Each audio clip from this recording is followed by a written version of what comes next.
Dude, we probably got a lot to unpack with you. You've been doing this for a while. So Be 50 years this summer. Yeah. 50 So years cool. skateboarding. Oh, Yeah. Fucking awesome. All right.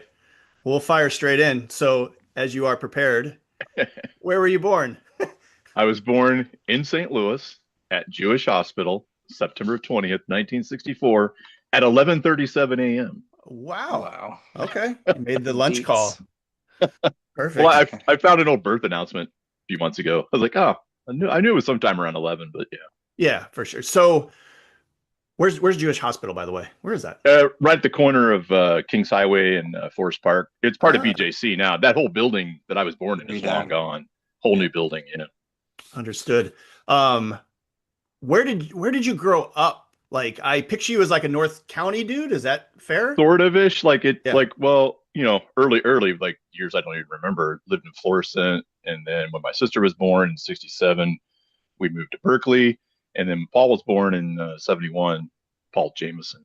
We, we moved to the beautiful village of Sycamore Hills, which is pretty much where I grew up and started skating. And it's right at where Lackland and Midland intersect. No way. Okay. Really? It's Yeah. right by Norman Myers Park. It's basically bounded by Brown Road and Walton, and Huh. then Close to the airport Graceland there. and Lackland. Yeah, and it's just only 4 blocks. Dude, that's And it's just crazy. a little village. Scotty's drum shop right Oh there? yeah, yeah. That was the house my grandma grew up in. Oh really? Yeah, her and then my aunt lived next door at Fred Pierce. That Yeah. was She probably remembers the streetcar tracks that used to run out to Creveport oh, Lake. we had extensive conversations about the streetcar and the loop and Yeah. all kinds of stuff. Yeah. Yeah, that Uh, that median on Midland is where the tracks were supposedly. That's what I always heard. Yeah. So is that neighborhood where you started skateboarding? Was it Yeah, around yeah. there? Right there on I lived on Ashland, but all of my friends in grade school lived on Northland, which was just a block west. And there was like a cut through from our yard. So it was right kind of in the middle of the block where we lived. And I could cut through. There was no fence, so I just walked to the next block, and that's where all my friends were. No way. And And yeah, what year did you start skateboarding then? Like, 76. So I don't really remember like the first time stepping on a skateboard. It had to be that summer because that's when it really exploded and they were everywhere. And there was my friend Mike Parks. He lived like 3 or 4 houses down on Northland, and another friend lived up a bit. And there was kids that lived across the street from Mike Parks. And then there was a family that moved uh, around that time. I can't remember if it was that summer or maybe the summer after. So where 170 is, that was Charlac, like it where you cross the Lackland Bridge and the Midland Bridge. yeah. Yep. Like where 170 is there, that was a whole neighborhood. That was part of Charlac. So when they obliterated all those houses, uh, they paid them off, and then a lot of people just stayed in the same area. So that's where they moved from. There was this guy Lauren Young and his brothers Jeff and Darren Young, and I guess they kind of skated, but the older one he skated. I think he was probably maybe 3 or 4 years older than me. My friend Mike Parks was he was a grade ahead of me, but everybody was like I was like the youngest in my class because I got to start kindergarten at 4 because my Hmm. birthday fell on that deadline right before, so I could start early. So everybody was a little older than me. But those guys, they all of a sudden everybody had a skateboard.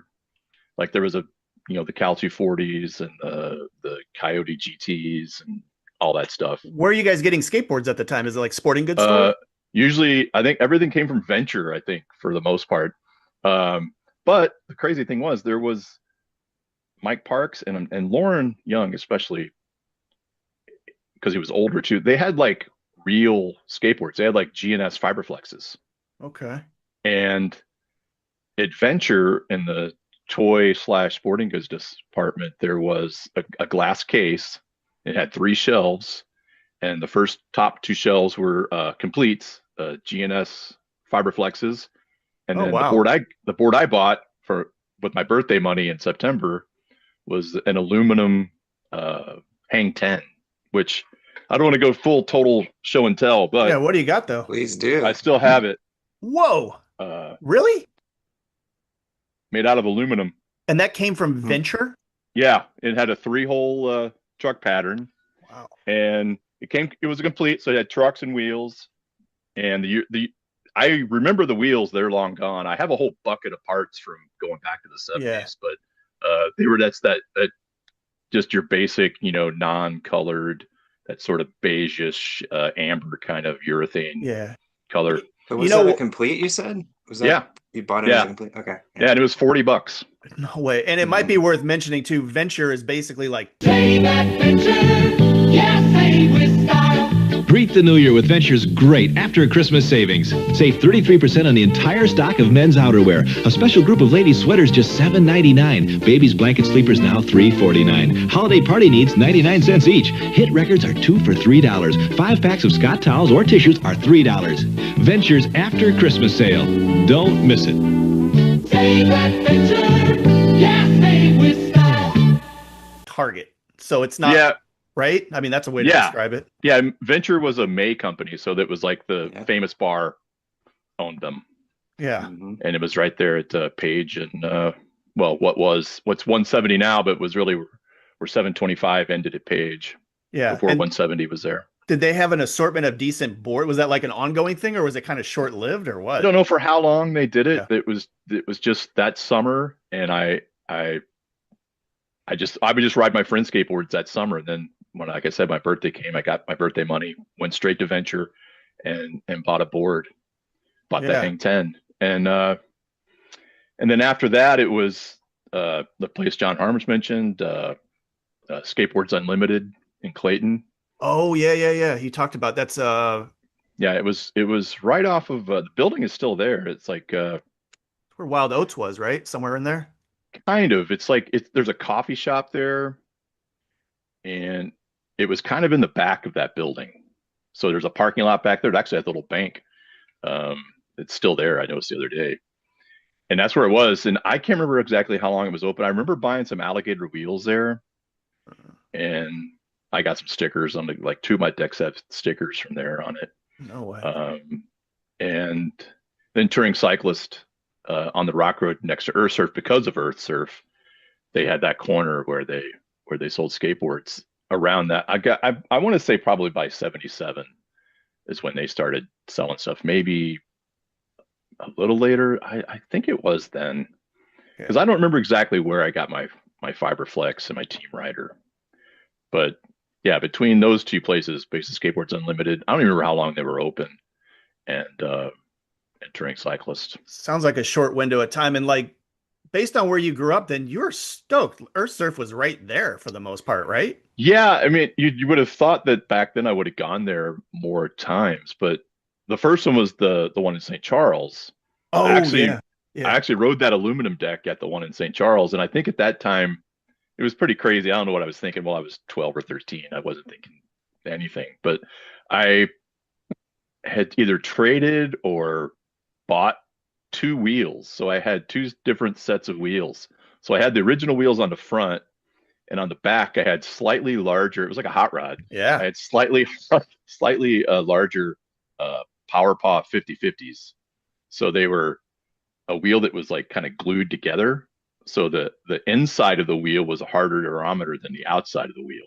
Like that was their selling point. So it's like, you go fast here, but then you make a turn, it's going to give. Ah, That was their selling that was point. the whole thing on that one. That Yeah. thing's been ran several times through the years. Yeah, it's still going, I think. Different wheel companies. Yeah. Yeah. But that's the one I rode at the park in St. Charles. I went probably there a couple times. My parents took me out there. My uncle took me out there once. Yeah. Maybe 2 or 3 times. Yeah. So did your brother start skating at the same time as you, or did he a No, little later? he's 7 years younger than me, so he didn't really start skating, as far as I can remember, until probably 80, 81, or 82, somewhere in there. All right. So you're already into it by the time he starts to get into it. Yeah. Yeah. So is skateboarding like big in St. Louis around late 70s, early 80s, or is it, I mean, Not, I only knew my neighborhood. Sure, so sure. We That had makes our sense. our group of kids, and that really lasted with me from 76 to 78. And then by 78, everybody, because they were a little older than me too, they just bailed. Basically, they quit skating. They, started smoking weed and getting, stealing beer from wherever. I was just like, that's not for me. I'm going to keep skating. See ya. Yeah. And that was pretty much it. But there was a time when the Pepsi team showed up at Northwest Plaza, I and they think John Harms might have mentioned yeah that, or maybe I even from Glenn Stallings is hearing stories of yeah yesteryear. I mean Yeah, I didn't know there's those guys then, obviously, but yeah. yeah, I think we had talked a long time ago about how we all saw the Pepsi team at Northwest Plaza, and they had like a little like foldable, like not as big as a Firestone, but I think it was the same kind of material that folded up. It's like a little half pipe with no flat. Who was on the Pepsi team then? Was it just like was it That's regional kids? Was it like that, or no, was no. This was people from California. really they would just go were on tour and do demos on throughout? tour. Yeah, I don't wonder remember who it if was. the same time, because there's footage of them at what's it called, Earth Surf. Am I saying that wrong? The Uh, Bridgestone Park I on YouTube. It's yeah, wild. I thought the Like, Paul I don't know if Graff that's the footage. same Yeah, it's the instance. same one. I've seen that, but it was so long ago that I saw it. I thought it was all from Northwest Plaza. If they were at the Earth Surf Park, I missed that. But Well, they uh, it could have been the same yeah, visit, maybe, yeah, same and day, they but just cruised over there or something. yeah, but yeah, it was a big deal. It was in the paper, so my parents took me out there, Ah, check Nice. that out, and yeah, so that 2 year period, it was just basically on that street, Northland, and we had a parking lot. There were two churches sort of back to back with two parking lots. We skated that. The one church had a set of steps that were like really deep, like they were like 6 or 7 feet. So you just like a gunk down the yeah. steps, and a lot of downhill. Like the street Graceland is a big hill, Okay. and I don't know how we didn't get run over by cars because there was like so Northland ended at Graceland. My street that I grew up on, Ashland, ended at Graceland. Then there was McKibben, and then Oakland, and then it ended at Walton. So the cross street there, and so cars could come in at any time. Oh It wow. just it just wiped us out.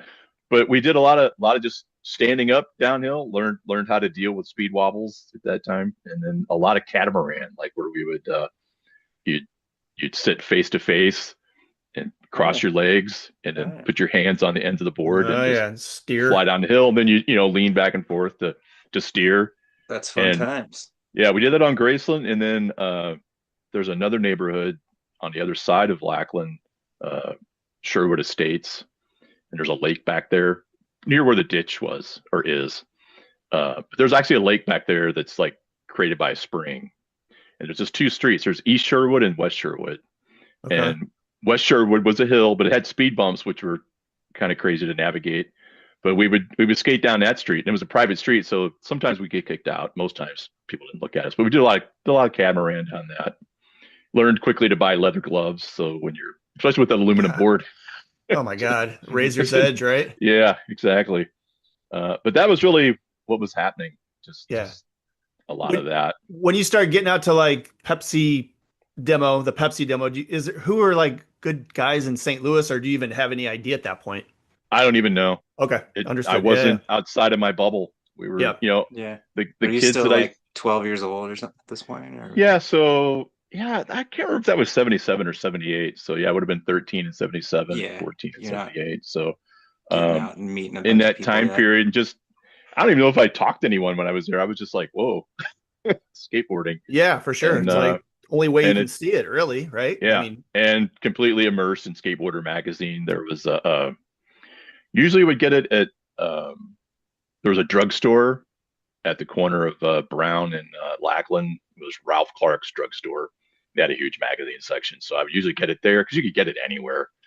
Either that or the bookstore at Northwest Plaza, and then there was another place, Town and Country Mall, which is now just a giant strip mall with the Schnucks at Page and Woodson, right off of 170. Like if you get off at Page at 170 oh yeah, yeah, and yeah. I go know where you're west, at. Yep, yeah, yep. there used to be a mall that had like a J.C. It Penney had and a venture too, didn't it? Or well, the no? Venture was right there. That's where the Venture was. The Yeah. Venture was on the north side of the street, Oh and yeah, then Town and yeah. Country was diagonal from there. Yeah, Where and that they venture is where how you would get to the ditch off 170. Is that right? yeah yeah Yeah, yeah. That's later. That's yeah, a yeah. whole other story. Yep. but the other thing that was I was going through like folders of junk and just boxes of stuff I have, and I found a folder of short stories and stuff I had written for creative writing class in high school. So it would have been, I think it, near as I could tell, it was the fall of '79. So it was like a little more than a year later. And it was like, best summer ever or whatever, most memorable, whatever. That was the subject they gave us. So I wrote about uh, building a ramp. My friend Mike's driveway went downhill.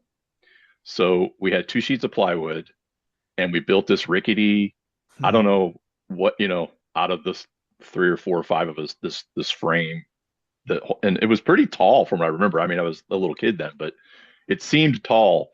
And we were so dumb that we didn't think to put the plywood, butt up end to end. They were like, Oh, on top of one another? Yeah. Yeah, And I can't remember if we did it with the bump coming down or the bump going up. I think we probably did it with it coming down. And I remember like trying to sand it down with a belt sander to try to like make it smooth. And then we decided it was slippery and it was, 4 feet wide. So we decided to make it a little less slippery by painting it with green paint with sand mixed into it. Oh shit. Try to make it a little less. But prior to that, all we did was tic tac back and forth in the street between the driveway. So every driveway on these streets had those little driveway entrance ramps. Yeah. Like it went up to the sidewalk in that way. So that's all we skated, doing a lot of just 360s and 180s on the ramp, back and forth, tic tacking back and forth, and doing slides in the street and slalom like you do in the '70s. Yeah, and this is late '70s, early '80s. This is all late '70s, so '76, '7 through '78. Okay, is when did all that, and then, but that ramp, the story, I'd forgotten all about it until I found the story. So we had that, and the kid Lauren I talked about, he was a little older than me, and my friend that was already older than me. He broke his elbow apparently. I put that in that's in the story. Like, oh no! He fell off the side of the ramp, broke his elbow. So that guy's dad was like, yeah, exactly. The guy's dad's like, you got to get this out of here. You got to go. So we took the sheets of plywood, stacked them on top of one another. We had another friend that my friend Mike knew. His name is Keith Ubeline. He comes in later too. He circles back around in this whole story, but he lived, it was still technically Sycamore Hills, but he lived on the other side of Brown Road behind Lackland, like where Lackland and Brown kind of hit. Kind of get by the airport, basically, right? Oh, no. This is just like, it's like 2 blocks away. Oh. Like, it's just the other side of Brown Road. And it was a court. It was Sycamore Court. And his driveway also went downhill, and but not as much. So we had 4 people, 1 on each corner of the 2 sheets of 4x8 plywood, skating down Midland from Northland. Oh, that's how you move the ramp. That's how we moved it. Yeah, we moved the sheets of plywood, and then we cut across the parking lot and then across Brown. And he had another sheet of plywood, so we actually made it bigger. I don't really remember skating it much over there, but we added a sheet of plywood to it. No way. Nice. Did it stay there for a while, or was that just kind of short-lived? I don't really remember. Probably not very long. I'm sure that guy's parents were probably like, "Get this thing out of here." Yeah. Did you guys have a ramp at your parents' house? Yeah. Is that a lot after or shortly after? Yeah, it's after I graduated high school. So, so that was '83 that we built the first one. Like fall of '82, I built, like, with that guy Keith Ubeline, built like a really janky quarter pipe. My driveway was gravel, so we had to use 1-inch thick plywood to make a runway to get to it. And at one point there had been, I don't know if it was a garage that had been on that slab of concrete or if it was just a slab of concrete that built, because when we moved into the house in '71, it had a basketball post and hoop and everything in the back. But ended up building the ramp. But yeah, so for basically '78 to like '82, I was skating by myself. Like I was just like, I bailed. I was like, if you guys are gonna quit skating, I'm done. Yeah, that was the low period of skateboarding, though, right? Until it was still a thing. I mean, I guess. I mean, it wasn't some big changes though, right? It was boards get bigger. Yeah, they got bigger. Yeah. Yeah. yeah, like the first one I remember seeing other than the Dogtown boards was I was a big fan of GNS, like the GNS Flying Aces, I think was probably the first one of that Doug That they Pineapple. uh, was that So, their like you know. wide board, a wider Yeah, that board was a they wider had? board. It was probably like Okay. 10 inches wide. Yeah. Oh, wow. But um I would just skate around the neighborhood, and then there was like on Heartland, the next street over, there was actually one of those driveway ramps that didn't go to a driveway. They just never built a driveway there. Oh, So wow. that was and it was steeper too, so it was fun to skate. And so I just pushed around the neighborhood wherever skating. Yeah, just And kind of then hung by yourself pretty much. yeah. Yeah. And then when I got to high school, because the junior high, the grade school and junior high I went to were a block away. Like they were right at the end of our street. So Oh, then the so high you were in a school, bubble for sure then to some yeah, degree. Yeah. Yeah. yeah, never really left. Yeah. And but the high school was just over a mile away, so we actually could take the bus. I did it like maybe once or twice. I was like, this is not for me. And so I had a friend that lived, he didn't skate, but he lived on the other block too, lived there. And I would walk to school with him in the morning, but then after school I would skate home. What school are you going to? Like what high school is this? Went to Rittner. Rittner. Okay. Is Yeah, that the one on the right Rock Road? On the Rock Road? Yep. Yeah. Yeah. Yeah, right across from Chuckaburger. Yeah. Okay. Yeah. So yeah, so and of course I wanted to hide my skateboard. I didn't want anyone to, because I didn't want any hassles. I wanted to be as invisible as possible. And so I had like a red canvas bag, like a duffel bag, and I would stick it in there and hang it at my locker, and then I would sneak out the back door when school was out and skate home. No way. Yeah. Dude. Sounds kind of like a Back to the Future scene almost. Yeah. Yeah. And yeah, it was definitely sketchy sometimes. I've definitely had full sodas chucked at me out of moving cars skating down the Yeah. street. That era lasts for a while in middle America. Yeah. Right. Yeah, exactly. It's probably still happening. I don't know. Who knows? Hey, before we get too far along, where does music come in terms of you playing music, even going to shows for that matter? Well, yeah, definitely not back then, but it was funny because I probably was into punk rock before I ever heard punk rock. Like I remember reading about it in interviews, and like Brad Bowman and Steve Olson and Jay Adams and Dwayne Peters and Tony Alva, they all talked about punk rock. And sometimes there'd be reviews of bands in there and their little music thing. It all sounded interesting. I remember seeing Sex Pistols on TV and thinking like, whoa, that looks cool, whatever that is. And then my dad, he was a printer, and so the Rolling Stone magazine was printed in St. Louis in the mid '80s. Really? Wow. Yeah, like for the whole country. So I'd get literally hot off the press because it was like heat set ink, so it would come through this heater down a conveyor belt. So you bring them home, they'd still be kind of warm.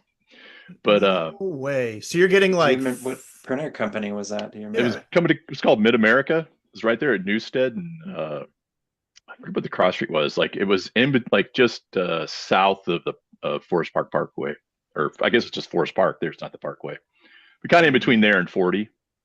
No they were there till sometime in the 80s, and they moved to Mississippi, and then that was the end of that. But so they're printing the new Rolling Stone, and Dad just brings home the copy as soon as it's right off the press. yeah, I was getting it like that day, and they printed another like That's college right. magazine paper called Trouser Press. So it was more college oriented. So it had a lot of cool stuff in it. So I was reading about all this stuff way before I ever heard it. Huh. And I didn't really, I spent whatever money I had, I spent on skateboards. So I wasn't really buying records. And then in 10th grade, Rittner had a radio station, or they still do probably. So my first hour class was on the radio. So like I was on like You were the DJ. Well, it was like a morning talk show. It wasn't. It was Wait, like over the PA system in like. Oh no! It was a 10 no. watt radio. It was an FM 10 watt radio station. What would you talk That's about? Like rad. weather and stuff like that? Yeah, weather, news, whatever, current events. It was like this. That was my first hour class, and I did it with another student, this guy named Russ Henley, and it's so crazy because in 10th grade, he told me, he never said the name of the band. He's like, yeah, my brother lives in San Francisco. He's in a band, but he never said anything and I guess by this time I had heard. Well, I definitely had it because I right around the end of '79 is when pretty sure that's when I found KCFB, the Flow Valley station. Oh, out of the So college, out of the community yeah, college? No yeah. So way. I found all the college stations. I found KCFV. There was a show on the Umsel station. There was a show on the Lindenwood station, and then KCFV was new wave all the time. So they were playing Mhm. Buzzcocks and stuff like that during the day, like forever. So I finally heard it. But anyway, um, but he never said the name of the band. And then my senior year, by then, like I've cut my hair. I'm the weirdo punk rock skater dude, like the only one basically. Right. And there was a couple dudes that listened to stuff that's how I got to hear stuff because they bought records and I could borrow them here that way. But this guy comes up to me. He asks me like, "Oh, you into punk rock?" I'm thinking, "Oh, great, here we go." And I go, "Yeah." And he goes, "You ever heard of Dead Kennedys?" I'm like, "Yeah." And he's like, That's your guy's "You know, brother? yeah." He goes, Russ's brother's in that band." I'm like, "What?" Who is his brother? Is I can't remember if it was Daryl or Darren. It's DH DH? Pellegro. Yeah, No DH Pellegro. way. The H is for Oh, Henley. sick. And Huh. that blew Wow. me away. I was like, and he had left. Like he left after 10th grade to go. His dad lived in Ladue School District, so he moved. But yeah, but Small that's who I world. did. That's who I did my 10th grade first hour radio show with No was way. The DK connection. That's insane. Saying. yeah. And That's if so I cool. read his biography, he bought, or his autobiography, he bought his drum set that if I remember right, is he used it on that Dead Kennedys record at McMurray Music there on Page. Oh I don't wow. know if you No remember way. that place. You used to have the giant Yeah. guitar out Oh front. yeah, my brother lives right next door to there. So, Yeah. So Huh. Small Yeah. world. very. Yeah, Yeah. that's a day that's burned in my memory forever. It's like, Dude, what? it's so rad. Huge Dead Kennedys Yeah. fan.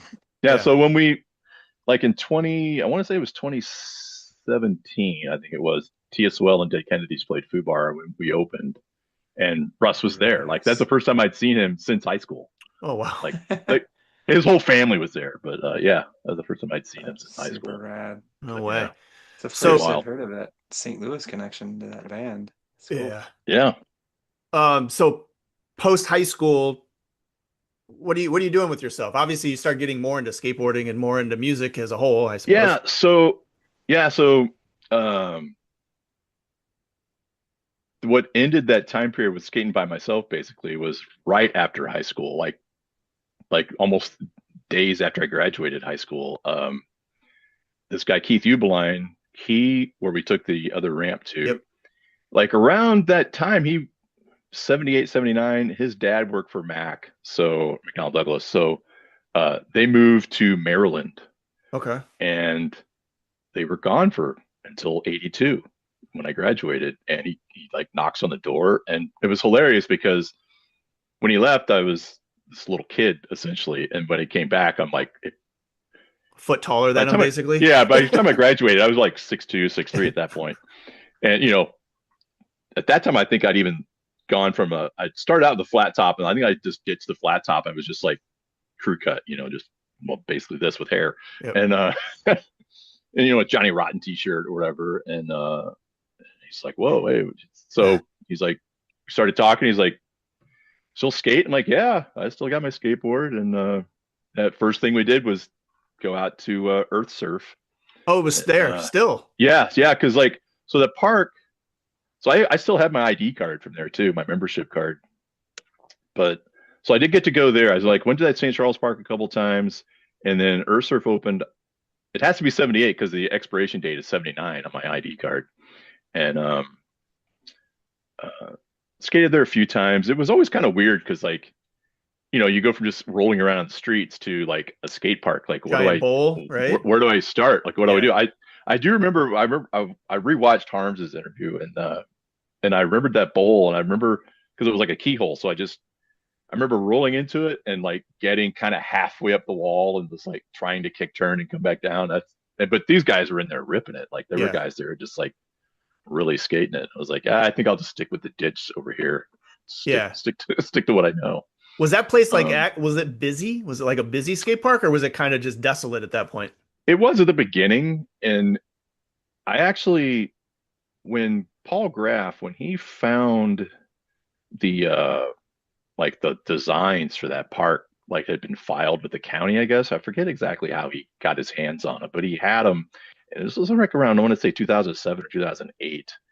And I looked up the on the Missouri Department Secretary of whatever, I forget what it's called now. But anyway, looked on the Missouri State website and found the incorporation papers. I was like, I'll have to look it up. Ah, And luckily, it was listed as EarthSurf because a lot of times when they file papers, they file it under an LLC name that you'll never be able to make the connection. But luckily, it was under EarthSurf. Got the guy's name. I was like, what's the see guy's if I name? can, I don't You remember. Okay. I don't remember it, but I found him. He still lived in St. Anne, No and way. at that time I had like my Skate Lewis blog that I was doing. That's how long ago it was. There was still a blog, and I was like, well, I called him up. I got the phone number off online, just tracked him down. And I called him. I was like, hey, I used to skate there when I was a kid and after the fact when it was closed. And I just wondered if I could interview you. And he's like, no, I don't want to do that. But then he ended up talking to me for like 45 minutes. Just didn't want to record anything and Yeah, he have it just didn't want to listed. do an official interview or whatever. But What he was ended his up, story? What was the story there? so the deal was that, of course, everyone thought they were going to make $1 million opening a skate park. But what he wanted to do and couldn't was he wanted to build like a metal building around the park so you could skate it year round. Mm. He's like, it was seasonal, so it didn't really, that was a problem. And of course, the insurance, that was a problem too. But he's like, I wanted to be able to enclose it and be open year round. And that would have been great. I mean, that it might have lasted a few more years. It might have been like surf and turf. It might have actually lasted. Well, that's essentially what the turf Yeah. was up in Milwaukee. That's what Yeah. Yeah. made me Mhm. think of. Yeah. Yeah. So the problem was, I don't know if you guys remember any of this, but I guess you couldn't remember it, but would know this. But But in that area was huge. That would have been a giant building, right? yeah, it was a pretty big space. It Yeah. would have, but they have those like basically the Prefab, pick it out of a book. precursor to the tilt-up concrete building. It was a tilt-up metal building. True. You just Yeah. bolt it together and there you go. Yeah. But interest rates back then, he couldn't get the money. They were to real do high, it 'cause weren't they? it was like 19%. Yeah. And he's just like, he goes, it just didn't make sense. I couldn't do it. So he just closed down. And that's, when they filled it in and it got dug out.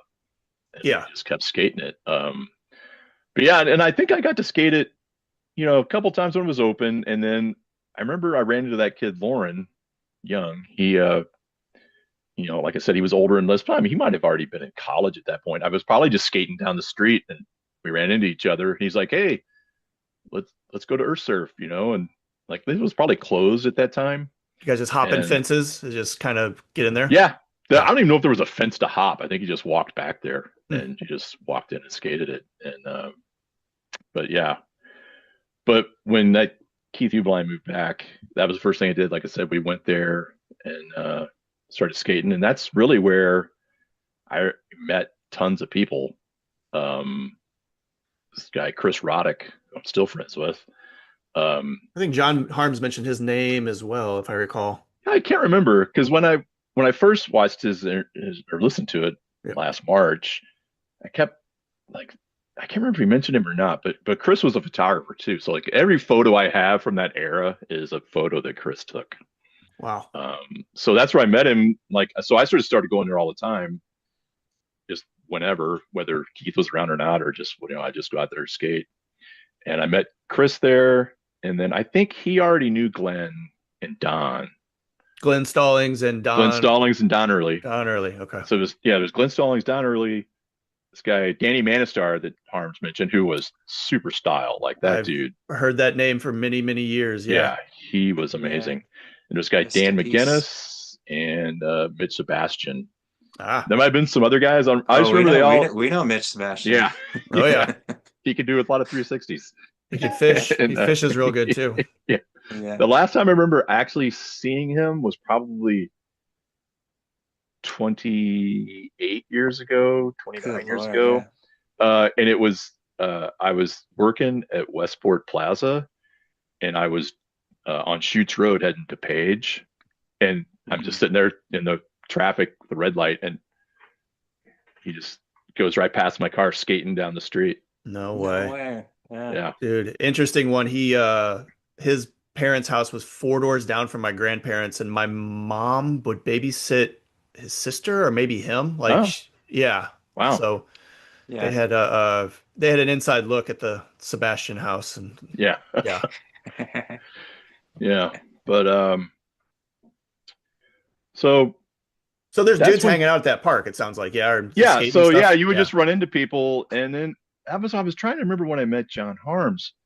Like after he did his, I was like, and then I talked to my friend Chris Roddick too. I was like, because he was in town, we had dinner, whatever. It's like, when did I thought I met him through Chris, but I don't know that he's like, I don't remember. I don't know I think how, I Harm don't, says almost the same thing. He's like, I don't remember yeah, when he I met don't, you. because then when he was talking about how he went to school in Wisconsin, I was Yeah. like, well, wait a minute. If he wasn't here except for during the summers, like, I'm not exactly sure. It may have been, it had to be 83 at 83 or maybe early 84. I don't remember. But I always thought I met him through Chris. So how Uh, long does does the Earth Surf all dug out post actual business like go on? Does that so go on to I think like the business 83? closed. Well, the business closed, I think, in 80, and then it Okay. was there until St. Patrick's Day 83. I St. only remember it. Patrick's Day. Why? You remember It's a that? very specific Because memory. Yeah. it is because my sister was in marching band, and she was in the parade downtown, and uh, it was raining, and I don't know why. I don't know. Maybe my friend Keith. I don't know. Somehow I drove out there because I'd heard it had been bulldozed, Ah. and I actually have a piece of it. Oh I wow. grabbed a chunk of concrete, uh, so I I actually had have a that. chunk of it. I was wondering, did it get bulldozed or covered? So it It got got bulldozed. bulldozed. Yeah, it Oh got man. bulldozed. It's been an RV Yeah. lot ever since. Yeah. Yeah, that was a shame because it was fun. Like that was like, Well, those photos are fucking amazing. Yeah. yeah, yeah, and but the I mean, I just kind of skipped over. What do you got? What are you looking at? Well, I was going to go back to. So What's this is this? the second. That's the second board. Oh, Where did that yeah. come from? Did that come from the That's Is place off that the Clayton? Fiberflex? I think I did get this on Clayton because it has a Skateboards Unlimited sticker. That was the name of it, Skateboards Unlimited. Yeah, and it had like a Oh, little guy like doing downhill or something. Was that place strictly a skate shop, like just skateboards? Yeah. Just a skate shop. Was it tiny or was it like a good size shop? I remember being pretty small. It was Okay. like, so like there was that building. There's like the coffee shops in front part, and then it was like the back part of the building. And then I also got, and I think I got this one at Touring Cyclist. This Oh, is damn. my team rider. Wow. But I actually have pictures of it. And But- that's your actual one from back then, or you Oh bought yeah, it that's later? that's the real deck. It's That's amazing. reissue Bennett, Mm. Bennett Vectors. I rode Bennett Vectors forever, the magnesium, but the base plate's always broke. And I have Bones wheels, so I got some Bones wheels and some Bennett Vectors for it, Yeah. just to Nice. kind of replicate it. Looks but- fun. When I mentioned that kid Lauren, that time he took me out to that park to earth surf that day, I got this board, this Turner. Did you buy it off somebody? I bought it off of him, I think. Oh wow. But I got some alligator repros on this. I do have my old alligator wheels, but I got some So reissued alligators. yeah, I'm not familiar with Alligator. Who made Alligator? I think it was the company that made Bennett trucks, Okay. because they were always in the same ad together. Okay. I think I could be totally wrong about that, Yeah. but it seemed like Bennett trucks and alligator wheels went together. So I had those, and I know I had a set of Bones wheels too. That like, so when I was in high school, I would just do burts everywhere. I just did slides like I do now. I did a lot of slides, and I actually did so many slides on it. It had a plastic core in the wheel that I ripped the wheel like Oh, down to the jeez. plastic core. I remember going to Touring Cyclist and being like, "Hey," he's like, "Well, there's nothing we can do. I mean, Yeah. Can you repair this? I don't know if I thought I was going to get like what's the warranty on these wheels?" Yeah. But anyway, But yeah, so that was like the board I had when summer of '82. So when Keith moved back, And I was this still dude like skating was that. fully skating in Maryland, so when he came Oh back, it was yeah, like, he yeah, okay. he skated Maryland, and I think for a Is while there it he either Cherry Hill lived. or whatever is out there? It's That's in Cherry, Jersey, Jersey, Cherry. but Oh, there that's was a Jersey. skate park Okay. somewhere in Maryland, like Lansdowne, I Ocean, think, the or Ocean Yeah, City. Yeah, yeah, yeah, yeah, where yeah, Josh yeah. Marlowe is from. yeah. And but I don't know if he lived there as part of that time, like Maryland and Virginia, but he did skate Trashmore. He went to that park. So when he came back, he had all kinds of stories and was into punk rock too. So Oh, it perfect. worked out perfect. But yeah, he like quickly, yeah, I can't remember if it was either him or Chris Roddick when I met him. One or the other, they like helped me sort out like a real skateboard for the '80s. You know, like I got a my first one. Yeah, I just would have kept skating that. What did I know? But I got a an Eddie Alguera Veriflex board Where'd and you some get it at? indies. I don't remember. I don't know Okay, if it was the board that that guy Keith had, or maybe Chris Roddick had it, but it was definitely like a used board okay. and a set of indies and some Veriflex wheels that also had a plastic core. And that's what But really. from what I heard, the Veriflex wheels were like really good, right? I don't Weren't they remember. like, yeah, I might they might be in my bucket of stuff now that I think about it, but yeah. I uh, just feel like I've heard people comment As on it or preferred by whatever. yeah. Mark Gonzalez, I believe. I Oh, remember Oh, him. really? really? Yeah, he Okay. talked about dumpster diving Baraflex product, and he loved the wheels. Huh. Apparently, yeah, Oh, well, maybe that's Obviously how. different than the Veriflex wheels we got as kids at for Venture. Right, sure. right, yeah, Yeah, yeah, different deal altogether. yeah. But Yeah. oh yeah, also on that board, I forgot about this. I didn't have the indies I have on it now, but I had they're called Gullwing Phoenix trucks. So they were kind of like a slalom truck. So I'm pretty sure I got it from that Lauren Young guy because he was into slalom and stuff. Hmm. It seemed like for the most part, but they were a weird truck. Like they had a kingpin that was at a 45-degree angle.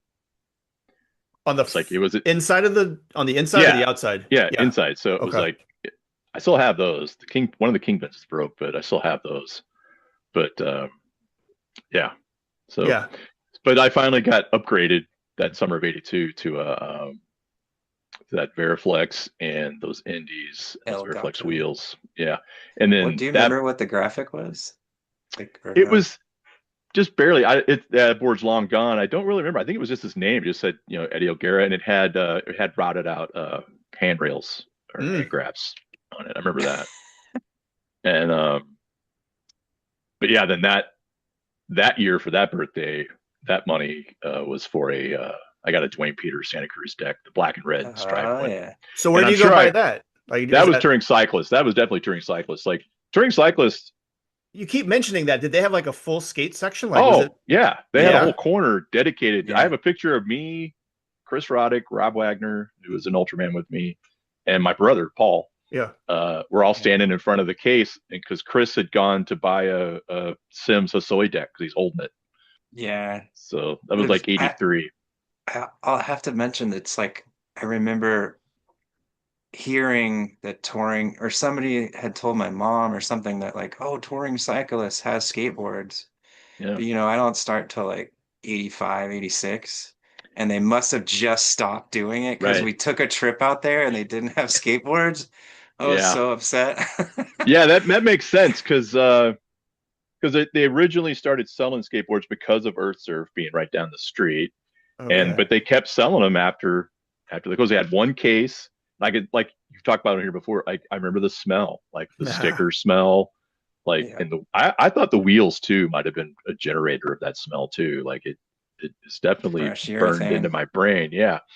But yeah, they had like a wall of decks, not a huge wall, but they had like 4 or 5 decks on the wall and a case full of wheels and trucks Yeah, and and stickers, lots of stickers. I got to think back then too. That was one of a couple places to probably buy skateboards in St. Louis around the time. Does that It was sound right? really after Skateboards Unlimited was gone, it was the only place I knew Okay. of. Okay. And it was cool because it was down the hill or up the hill from Grandpa Pigeon's. So that was sort of a Yes. normal Saturday Grandpa routine. Pigeons. That's Yeah, like It's the best. it was a normal Do Saturday you remember that? thing. I remember the name, and my wife has mentioned that a few times, but Yeah. it's like a Oh, general It was like store? Walmart before Oh, Walmart. okay. Like, Yeah, they but had everything. yeah, That name's awesome. They had a jewelry department, they had a music department, they had an automotive it's amazing. department, I got my toys, fishing license clothes. there. Yep, they had fishing, a lot of sporting goods, all kinds of stuff. Yeah, it was everything. And my barber was there too. So No way. in the same little strip there, it was like Grandpa Pigeon's, there was Dude, I like a beauty love Grandpa shop and a Pigeons. barber. Yeah. So Yeah. when we would go there, my whole family they would go into Grandpa Pigeon's and I'd walk up the hill to go look at skateboards. It's like I couldn't really buy anything, Cool. but I would just go look at stuff. Or For maybe I sure. bought the Skateboarder magazine there too. Is That it would make still sense. there? Is Touring Yes. Cyclist I still there? Touring just Science is still there. I just Yeah, bought that my same bike from building and all there. that? Yeah. Same building? Yeah, and Yeah. yeah, same building. Yeah. Yeah, it's It's like exactly the all the same. nice glass, big windows and Yeah, all that. Yeah. yeah, I yeah, remember going to some BMX demos there in like 86, 87. Like when I yeah, was young, just reading magazines and seeing the GT team there or something like that. Like yeah, it was incredible, but it's yeah, the same freaking building. I saw the parking yeah, lot when I pulled in. Like, wow. yeah. That's And cool. I took a bike in there to get tuned up 4 or 5 years ago, maybe. And the owner was there. Like he was the one that like took my bike and gave me my tag, like could come pick it up later. And I asked him, I was like, hey, do you have any photos or anything Right. from when you sold skateboards here or from Earth Surf? Because um that so like John talked about, there was the big ditch thing that went to the half pipe and the bowl, and then there was the bowl and the freestyle area, and then on the far side, on the highway side, basically, there was like an asphalt downhill thing. Well, Touring Cyclist had, for whatever reason, a quarter pipe on a trailer built and sitting at the bottom of the hill. So you would So it bomb the was, hill and you could hit the quarter pipe? yeah, and it was tall. I mean, it was like, well, again, I was a little kid, so maybe it seemed like it was, 9 or 10 feet tall, and it was quick. It was just like, so it was a trailer, so it was just like, whoosh, it went Wow. straight vert, like maybe Just four like feet with of the vert. full Touring Cyclers logo on it and the whole thing? I don't remember if it had the logo on it or not, but Okay. it was a Touring Cyclist quarter pipe, Okay. and Hmm. I have no idea what happened to that either. I mean, So did that guy have anything left over, the owner? he didn't Okay. he's like, no, I don't. That was just a sideline for him. It was just something that generated money in the back corner. And there was I remember the name of the guy that ran it. It was a guy named Carl. He would order stuff and you would tell him what you wanted. He would order it. And I remember I got my first pair of Vans from Touring Cyclist. Wow. That's Yeah. incredible. I remember growing up, we had Cave Springs Cyclery out west. Oh, okay. And like they had a full skate section as well too, like vision boards, if I recall correctly. Like Yeah. the bike shop Yeah. having a skate section was not uncommon. I was Yeah. surprised John didn't bring up Wheels West because Oh that's yeah. where I would, same thing. It was a bike shop out Yeah. Baldwin Yeah. that I my think it was mom on took me to a couple times to was that get on boards. Clarkson?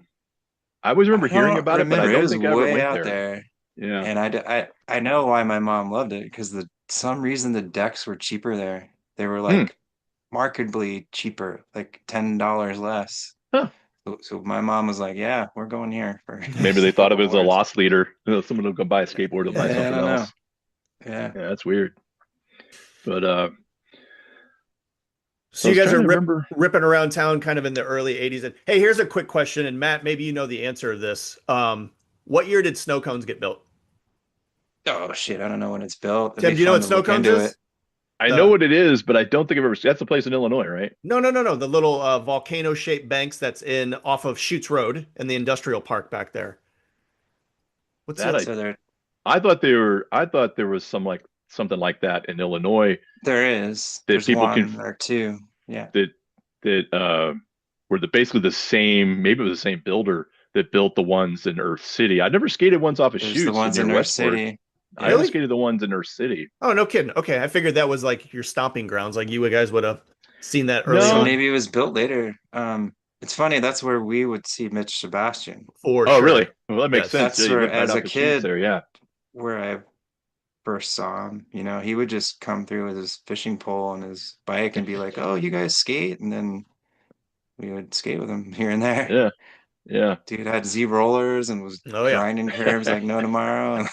It was fun. Wow. Yeah. Um.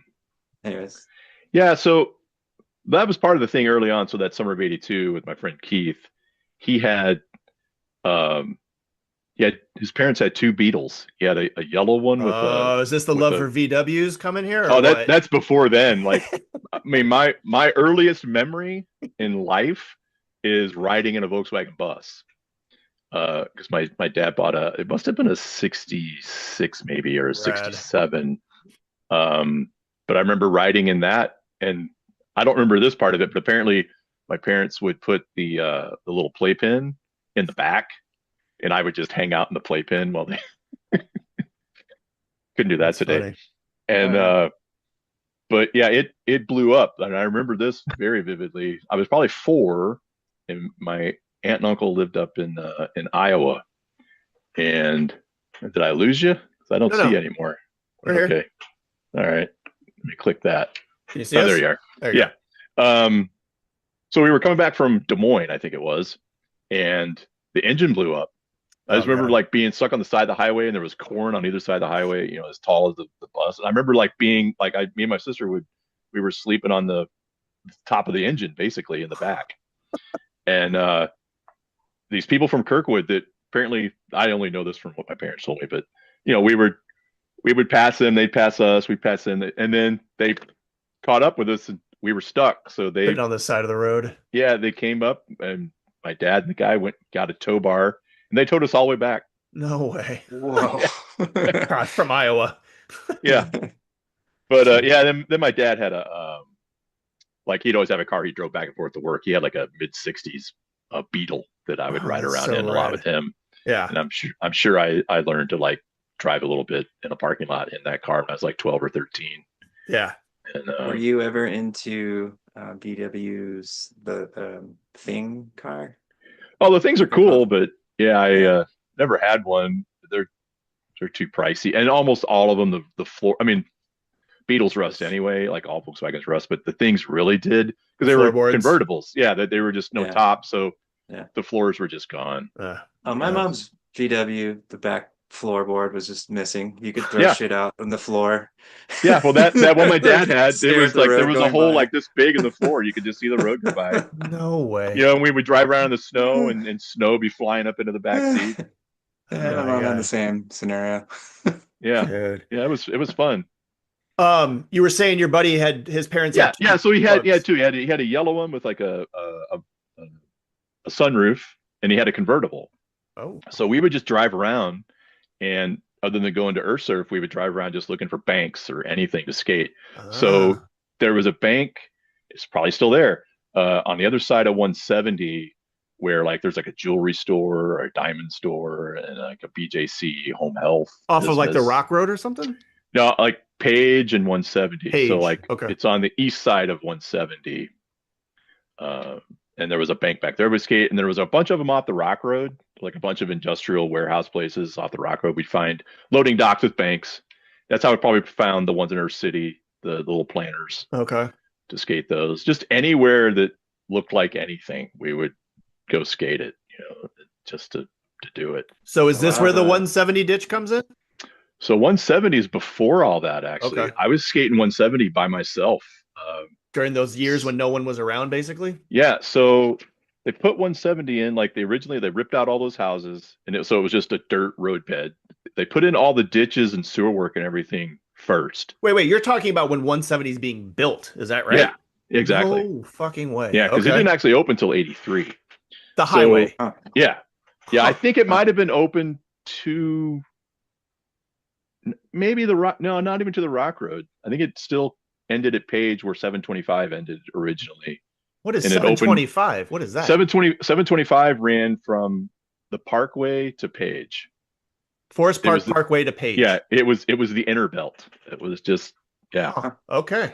I don't remember it going any further south than the Parkway, but I'm fairly certain that's where it was. I know it ended at Page for sure, but I think Parkway to Page. Okay. And that was because what happened was the story was anyway that neighborhood I had mentioned earlier that has the sound barrier wall, that Sherwood Estates, whatever it's called, Lake Sherwood. They were the problem. So 170 would have been built a long, long, long time ago, except that they had the money to stop their neighborhood getting torn down. Oh, I see. So it Okay. actually would have gotten the house where I grew up. it would have come that way. So they had to change the entire direction of the highway because they got a lawyers, but they all got lawyers and stopped the highway from taking their So it houses. just got jammed up in litigation and went on and Yeah, on and on. Interesting. Yeah. Yeah. There is Huh. yeah, that yeah, bend or a couple bends in yeah. 170. It's where Yeah. it Yeah. turns. If you really think about it, Yeah. at Page, it should go that way. Instead, it curves and goes that way, then back that way. Huh. Okay. Interesting. All right. But so the ditch, so I would just be skating around by myself and where Clayco is and all that. So between the grade school Wyland on Brown Road and where the Venture was we just called it the abandoned golf course. I never knew it of anything other than that. And apparently it was a golf course. You go back there and jump your bikes and stuff, and because it had all kinds of little moguls and stuff, and it kind of grown up, overgrown and everything. So I was probably cutting through to Venture, and I think I was actively, now that I think about it, I probably was like thinking, there's going to be ditches, there's going to be something, and I found it. So it was like, so the ditch that's there now is not the ditch that was built in '81. So Oh, the '81 ditch only lasted till '85. And like I said, it was built before the highway, and it was a solid piece of concrete. So it had, in sections, but like from back and forth, there was no seam at the bottom. It was rounded out. So it was actually kind of cool. transition-ish? Yeah, I was there when they built it. I was like Holy watching cow. them build it.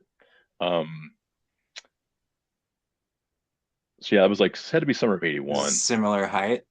Or was it like It might have actually been a little taller, not by a Yeah. lot, but it was also not as banked. It was more like a water slide. It was more No like way. that. It was more rounded, like a water slide kind of deal. And it was also down a hill. So that whole area got re-landscaped. Originally, even after the highway was opened in '83, you couldn't see the ditch from the highway. You were completely out of view of Because it anyone was going much down the lower than the highway itself? yeah. So Oh, wow. yeah, there was a hill that went down and you couldn't see it. So when they redid all that area back there to build that, office park, industrial, whatever, they redid that whole thing.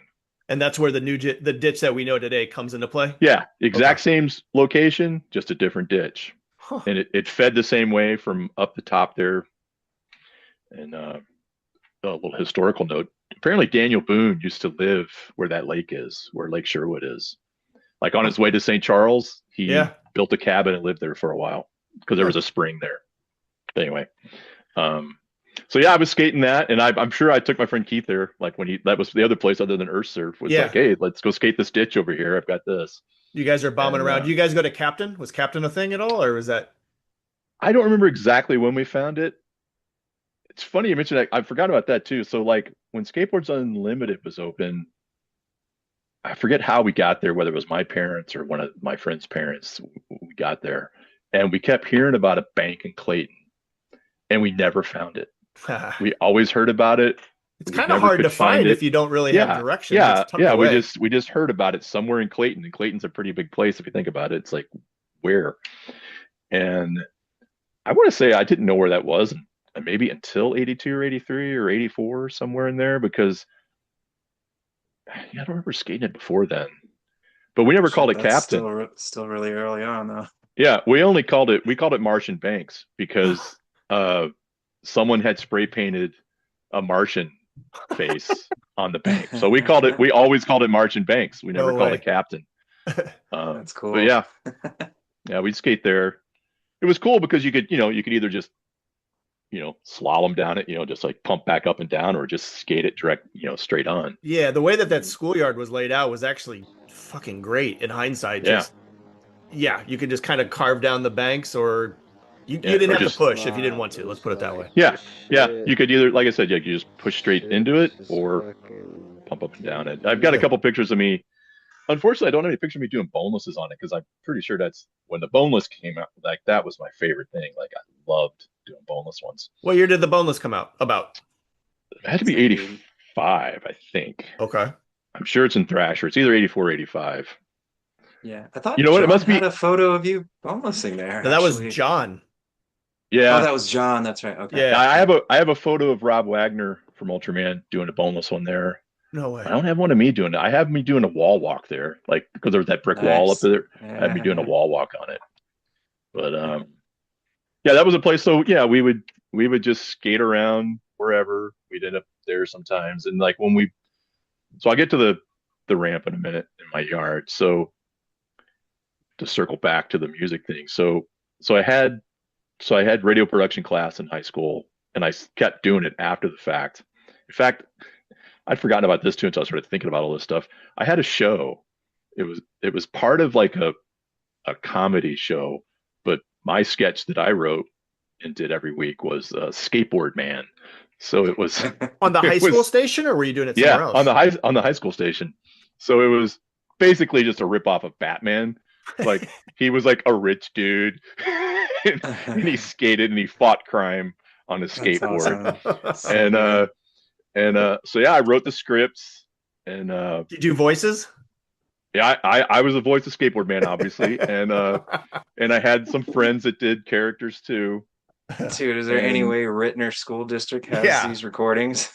no, I'm there's in boxes of stuff I have. There are cassettes that my mom would record off the radio, and there's reel to reels too of them that Wow. we recorded in the radio station. So cool. But the only one I really remember because it was I guess worth remembering. I don't know. Do you remember Community Federal Savings and Loan on the Rock Road? Yes. Yes. Remember they had Yeah, a yeah. giant mailbox on the top of their Well, I sign? just remember the bank. I don't remember Yeah, that specific yeah, location. yeah. I won't sing their jingle, but I think of it all the time though. But on the top of the sign, the Community Federal sign was a mailbox. Like a This giant big, mailbox, or just a? wasn't really big, but it was bigger than a regular mailbox. Okay. On top of at the very top of the Community Federal sign. So one of the plots of the Skateboard Man story was the giant mailbox comes to life and is terrorizing the city. So Dude, that's incredible. the Skateboard Man fights the mailbox, but that's when I met Rob Wagner, who I started Ultraman with. But there was a first band before that, uh, White Suburban Youth, and that band's what basically became Ultraman later. But so This summer is of still high school? Sorry. yeah, Is this high so school? I graduated in '82. He graduated in '83, and we had Rob, sort of met. your Yeah, buddy Rob Rob? Yeah, Wagner. yeah. Yeah, Okay. I'd actually met his brother first. He had a brother named Craig, and I met him through that Keith Ubeline guy, and maybe that Mike Parks kid too, because they were like a year ahead of me. So they were like, it was either they were in ninth grade or 10th grade. And it must have been they were in ninth grade. I was in eighth grade. Like went to their house. Like he lived off of Brown Road by Wyland School there. And there was a street called Gooddale, and it was like a big hill that looped around like a horseshoe. So we went to his house. This guy, Craig, Rob's older brother, skated. Hmm. And we went over to his house and like once that I remember and skated. So actually met his brother before I met his brother was a year ahead of me and Rob was a year behind me. But so we kind of just met at the radio station later, like when I was in probably 11th grade, I think at that point. And so fully immersed into punk rock and there was two other kids that were into it as well. And that was pretty much it. There was four people in all of Rittner that cared anything about punk rock, which is a lot, really, if you think about it. Yeah, yeah. um, but after his senior year, the first semester of his senior year, he got a slot at like 4 o'clock, and he had a radio show, and so like that summer, I finally had money, so I had I had all my graduation money. So actually, the day I graduated, I went to with two guys from the radio station. I went to Vintage Vinyl Hmm. and bought 999 High Energy Plan, Oh, which I sick. still have, and then went to New Values, the punk rock store on Clayton Road. New And Values. What is that? Was that another record store? it's a record store slash punk rock paraphernalia store. By Like, Manic Panic and stuff like that. yeah, Manic Panic. You could order Doc Martens there. They Ah. had T-shirts and like studded bracelets and pins, lots of punk rock pins and stuff like Rad. that. Okay. And I bought the first Adolescence album there and a Gen X 7-inch. I still have all of those. Dude, But that wow. was like so over the summer I amassed a record collection because I went to Target and bought a stereo too. So I had a record collection going, and Rob had his collection. So he was like, do the show with me. So I was like, all right. So we had an back at hour the long. old high school?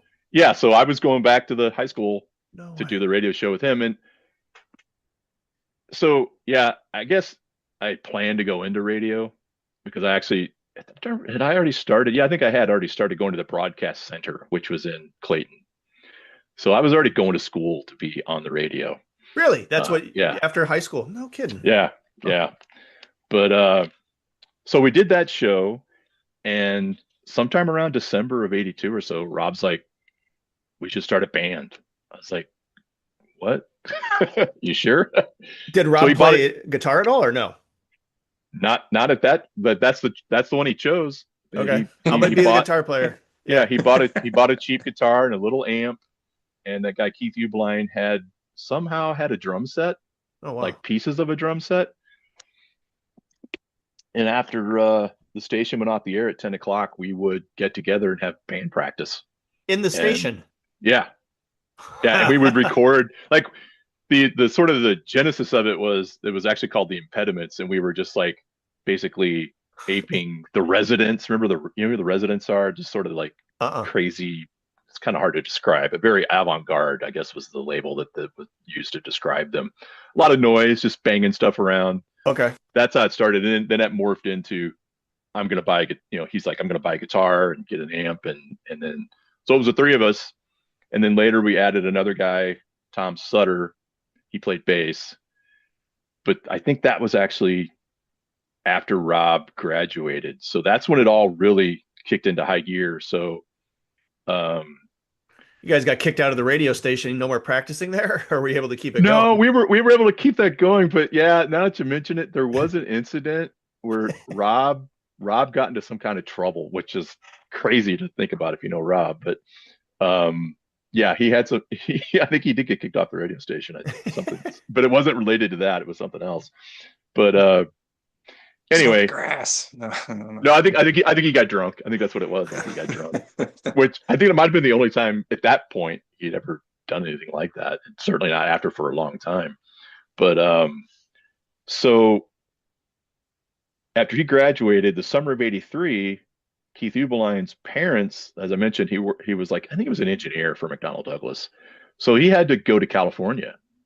So his family moved, and he Oh stayed in shit. St. Louis. He stayed home. Huh. So he was a year or year and a half, or maybe even 2 years older than me. So he stayed, and so he had the house to himself. Oh, he took over So mom and dad's house. yeah, so we were practicing Oh, in their basement, oh, sick. Shout out Which like is to that. right by your house. Yeah. Yeah, it was like I could easily skated there. Yeah, it was like Huh. maybe 2 blocks away, and then Rob lived maybe 3 or 4 blocks down Brown Road from there, Okay. and then Tom Sutter lived not far from there either, like a few handful of blocks. So we were practicing in his basement that whole summer, writing songs. And at one point, Rob was like, he said two things that I'll never forget. He said, like, there's some compilation. I think it was called "Life Is Ugly, So Why Not Kill Yourself." He's like, Rob was like, "We're already better than most of the bands on this compilation." It's like, all Was right, that if you say true? so. Probably. Yeah. Okay. I always like kind of when I go back and hear stuff that we recorded, like even like '84, '85, I'm like, oh, we weren't really that bad. Like when I was like the other bands, like, we were pretty bad. Then I'm like, no, we were better than whatever's happening in front of me right now. Yeah. Um, but we never played a show until April of '84. But so anyway, that whole summer we're playing in our Just band, in the basement. Yeah. Just not yeah, gigs. Yep. and then skating, like Oh, right. so I mentioned earlier we built this sort of janky quarter pipe originally with basically stuff that we appropriated from the construction site for 170. that's how it Uh, goes down back yeah, then. Oh, wow. we didn't. I don't think we never got any like actual like layered plywood, but like for what to build the templates, there was like 1 inch thick plywood that they use for frame for forms for concrete. So we got all that, and so the first thing we built was a quarter pipe, and it was at the end of the concrete slab, and then we had the giant, like super thick sheets of plywood that would butt up end to end, and they wouldn't move because they were so heavy. We could had a runway, you hit the concrete pad, and then the quarter pipe, which was probably 4 feet tall, and definitely the only quarter pipe I'm gonna say is with great Confidence. certainty. Yeah. The only quarter pipe that had on spray painted on it with all the punk rock bands was Late Night with David Letterman. Yeah. We were fans for Yeah. sure. Who isn't a fan of Letterman? Yeah. So we had the quarter pipe. So that was like early 82 or 83, I mean. So early 83. So yeah, Paul was skating by then because I have a picture of me, Paul, Rob Wagner, and Keith Ubline sitting on that quarter pipe. I've got my red and black Dwayne Peters deck. My brother, I forget what deck he had. But anyway, so that summer when we were doing the band and everything, I'm not even sure how this came to fruition, but we decided to make it a half pipe. And like I said, we would drive around finding places to skate. Well, in the process, found warehouses that had stacks of pallets. So we pilfered a bunch of pallets. So that was the flat bottom. So we had the flat bottom made out of pallets, and then we built another quarter pipe on the other end of that. And this is at your buddy's house that his parents split. This is my backyard. This Your is backyard. my backyard. Okay. Yeah. Okay. Yeah. So where the quarter pipe was, we made it a half pipe. It was like 4 feet tall on the other side. And so that was summer of 83. And we skated that pretty much every day. Like we'd skate that and then go skate the ditch. And then we'd come back to the ramp. And then when it got dark, we'd go skate whatever parking lot or bank we could find. It was like nonstop. That sounds awesome. Yeah, it ruled. Yeah. And of course, the neighbors didn't like it. But my dad, like I don't know if it was more he was like supporting what I wanted to do, or if it was just like he wanted to tell the neighbors, you can't tell me what to do in my yard. Yeah, go fuck off, bud. I can or do maybe it was 50-50, you know. Either way, it was cool. Like I never had any hassle. Dude, I mentioned it's interesting you made a mini ramp because I feel like that's what we had. Yeah. Right.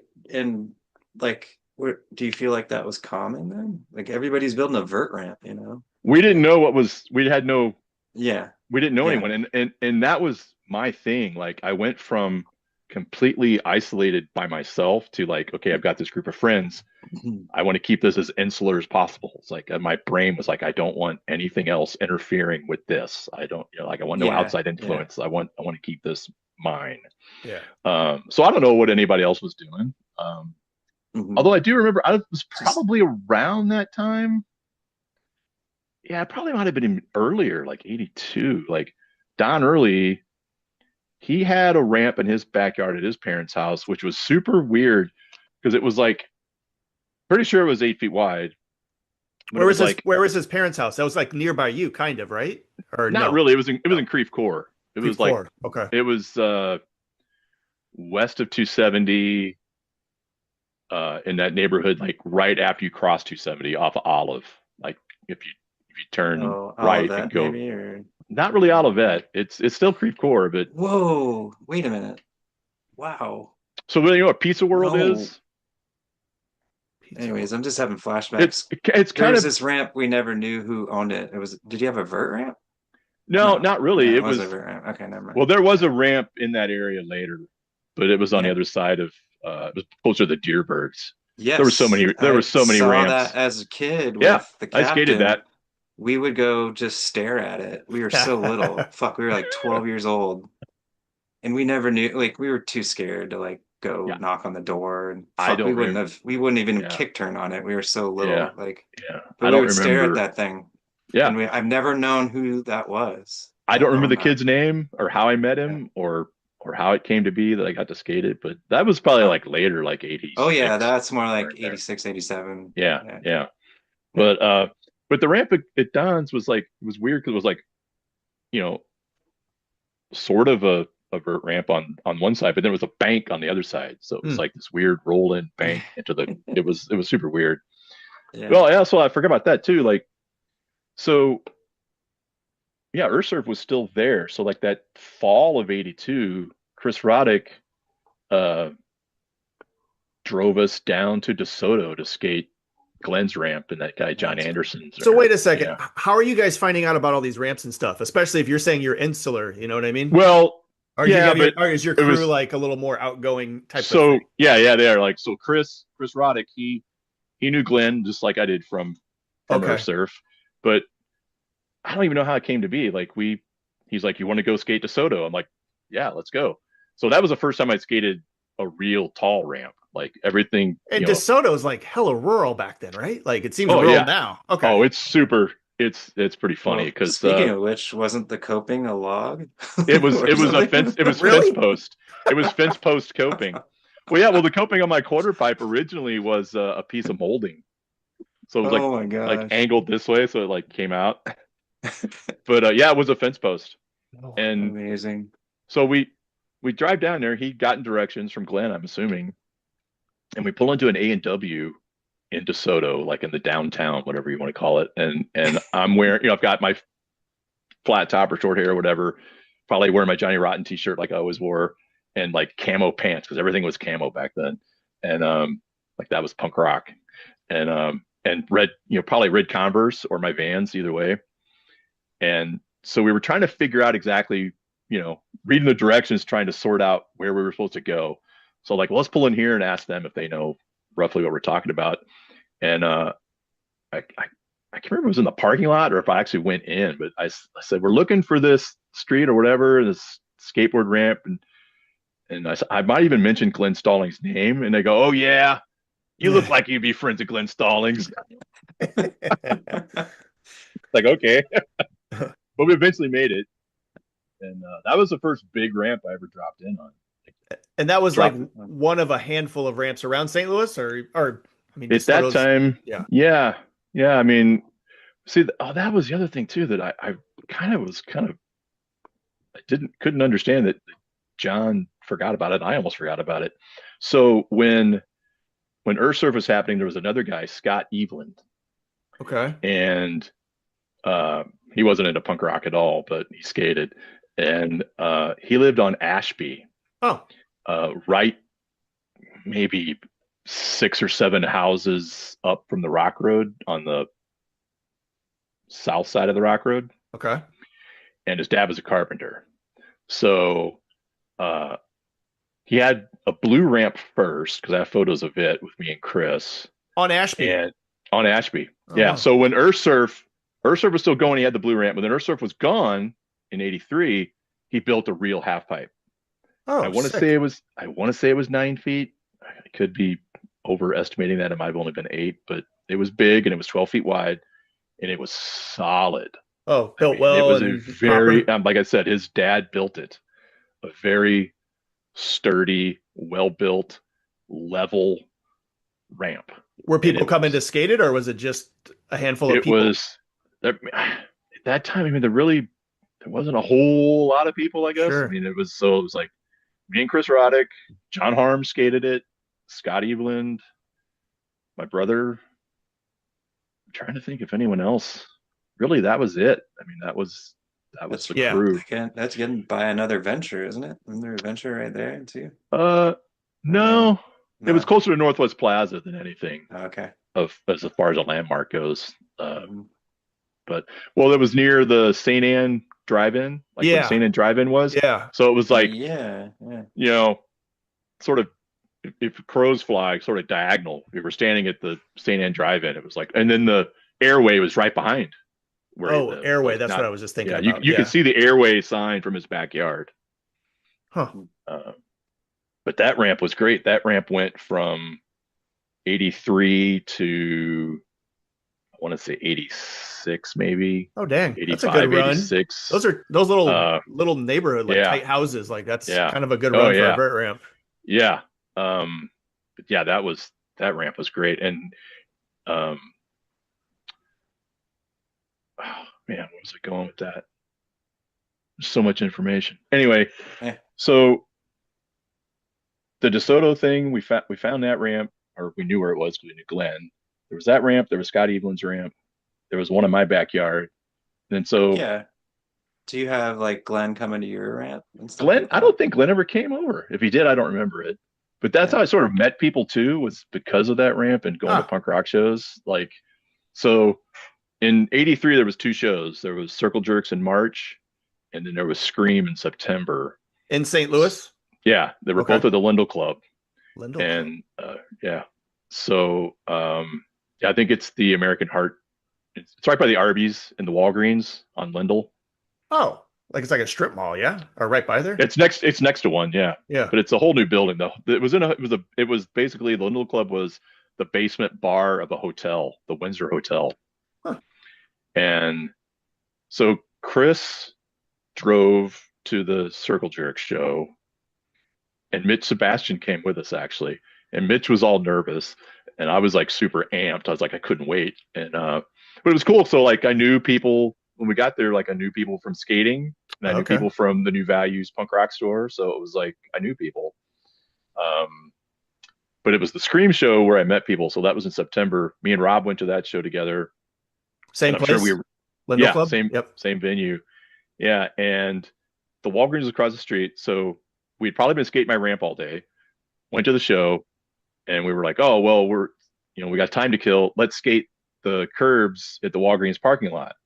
So we were skating the curbs in the parking lot, and these guys come running across the street, like waving skateboards at us. I'm like, oh, what's about to happen? And it was this guy, Mike Doskasil, who ended up being the original drummer in Ultraman and was also the singer for Drunks with Guns. And Fred Broadhacker, who those two guys for years were in, like all, if you saw one, the other was right Yeah. there. Are these dudes that are like living in St. Louis, like around? Oh yeah, they're Yeah. Crestwood guys. They were from Crestwood. Crestwood. Okay.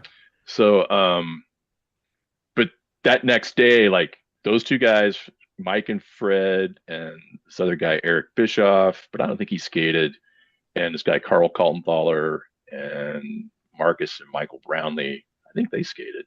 But anyway, they came over to my house like the Oh, next you day. told I'm me you like, had a ramp and they yeah, I showed was like, up. hey, I got a half pipe. I'm like, oh, where is it? Give me your phone number. No way. They came over and skated like the next day. Huh. But Yeah. but that ramp, so that was 83. White Suburban Youth played our first show in April of 84. And that summer or that spring, we didn't take it wider, we took it taller. So we went to 8 feet. Okay. And that's where those connection with Scotty Evelyn's dad, like I said, was a carpenter. He was rehabbing a like a 2-family or 4-family, like at 39th and whatever down there in South City. And he was going to be pulling out a bunch of scrap lumber, like, and there was like some tall 4x4s. So as we went down there and grabbed a bunch of those, got the giant 8-foot 4x4s and made decks on either side and added transition. We basically just used the existing mini ramp to add transition to the top of it. So it sounds steep, was it? Not too bad. No. It had 12 foot of flat. Okay. It was 8 feet wide, I guess 8 feet tall. But we weren't smart. Or didn't have the money to buy the extra plywood. We laid all the sheets, so you're going across the grain. So it was pretty loud. And we sealed it with Thompson's water seal so it wouldn't deteriorate, which worked. Yeah. The water would beat up on it.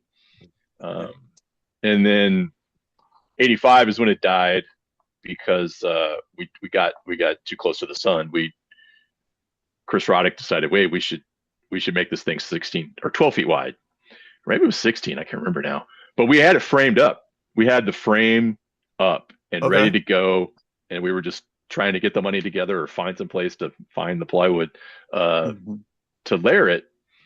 And that's when the neighbors like really just lost it. They like, were you like getting closer to their yard type of thing? Like, no, it was still in the yard. Like it wasn't like it was encroaching on anybody's anything. It was just It's just a structure. Yeah, I don't like it. that was the law they used because there was no rule. There was no you can't build a half pipe in your yard rule. But they said it took up too large of a percentage of the backyard or something stupid like that. Like the it was just a village, so there's just like board of trustee people. It's just like a part-time gig. It's not like a real official thing. But he was kind of bummed. He was just like, he was some old hippie dude. He was just kind of like, I'm sorry, man, but you gotta take it down. So there was no fight in that one. It was gone. Did the ramp go somewhere else, or did it just gone? Yeah, it did briefly. Like we moved it to. There was this guy named Scott. I want to say Gardner. He lived out in Maryland Heights, kind of near Creve Coeur Lake.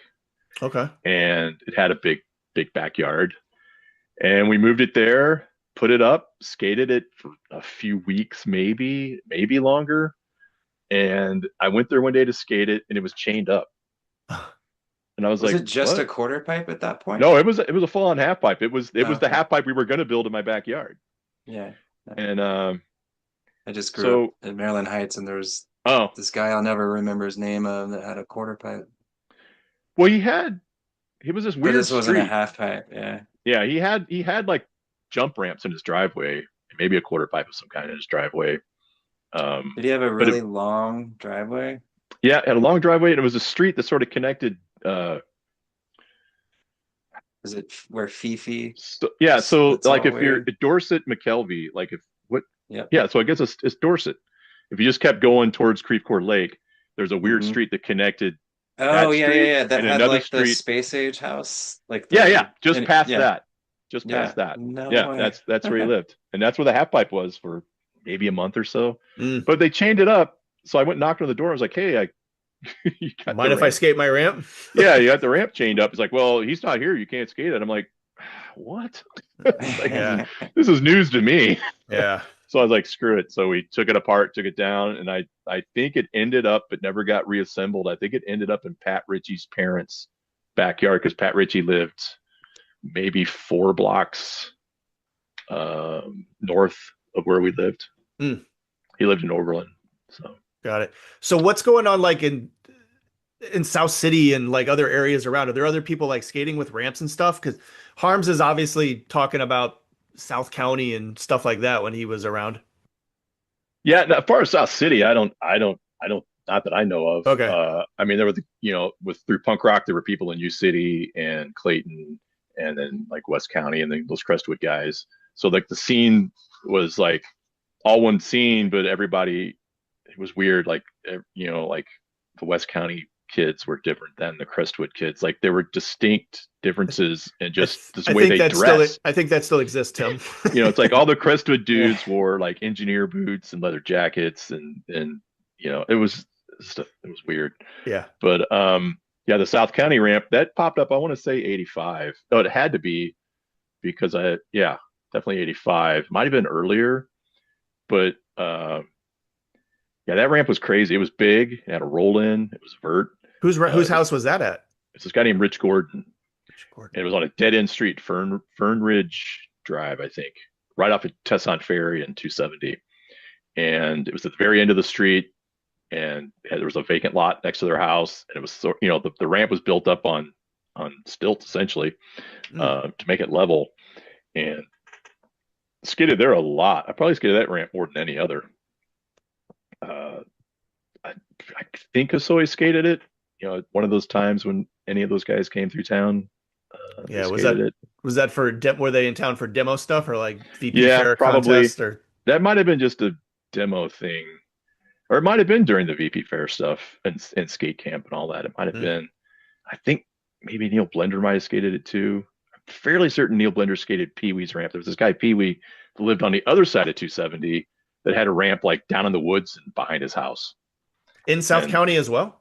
Yeah, it was the other side of the highway off of Tesson Ferry. Tesson Ferry Matt sounds awesome. Solomon would talk about somebody named Pee Wee. I've heard that before too. Yeah. Pee Wee's yeah. Whatever. Yeah. So, but yeah, that one was there for a long time. I want to say 85 to 86, 87. And that's sort of how Ultraman sort of added members, was through skateboarding. So the first person, so Rob and I decided, or maybe he decided, I don't know, to end Weiss Urban Youth and start a new band with Mike Doskasil.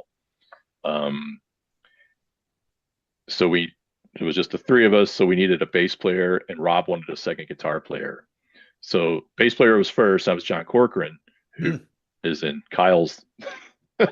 He basically you remember he like said like he saw this crazy guy skating at school, and it was John Corcoran. Oh, no way. Huh. Oh, wow. Yeah, that was in his a episode. It's Yeah, Rittner, like pop, like that one stuck with me from his whole thing. That was the thing that stuck with me, was like, wow, that's a cool story.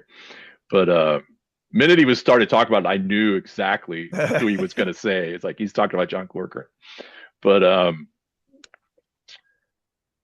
so we were actually, I don't know why I remember this. We were walking down the hill, this would have been sometime in April, well, it had to be April of '86, or early May, walking down the hill to go skate the 170 ditch. Okay. And John Corcoran played bass. He played bass in a bunch of metal bands, like metal cover bands and stuff. And I was just talking about forming a band with it. He's like, "Well, I play bass." I'm like, "Okay, perfect. You're Come to hired. practice." Yeah, basically. And then Can I, is it, I've been wondering, like, have you guys, this might be my ignorance, like, have you guys decided your sound already? Like, we, or are it, you still figuring it out? Like, what direction you want to go? that's a Rob question because Okay, he yeah, wrote the songs. Like I just wrote the lyrics and sang. I'm the yeah, least important person of the entire process. But I see. I was um wondering that then.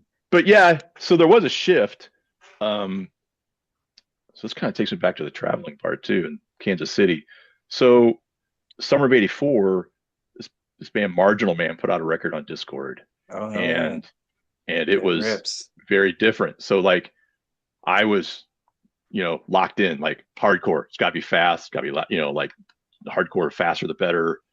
And Rob's like, Mhm. no, man, we need to slow it down. We need to get Ah, more melodic. Marginal Man. Like he played Marginal Man for me, and, as like with everything, any kind of change, I'm like, no, no, no, and then I'm like, okay. So I finally wised warming up up. to it. Yeah, I was like, okay. Uh, so he started writing stuff more like that. He went that direction more. He was more interested in doing stuff like Marginal Man and Gray Matter, Ah, also from DC and Double O, DC bands. We were way into DC bands and Boston bands and LA bands. and Never Discord's cared. like just starting out basically right around that time. Yeah, I think they started in '80.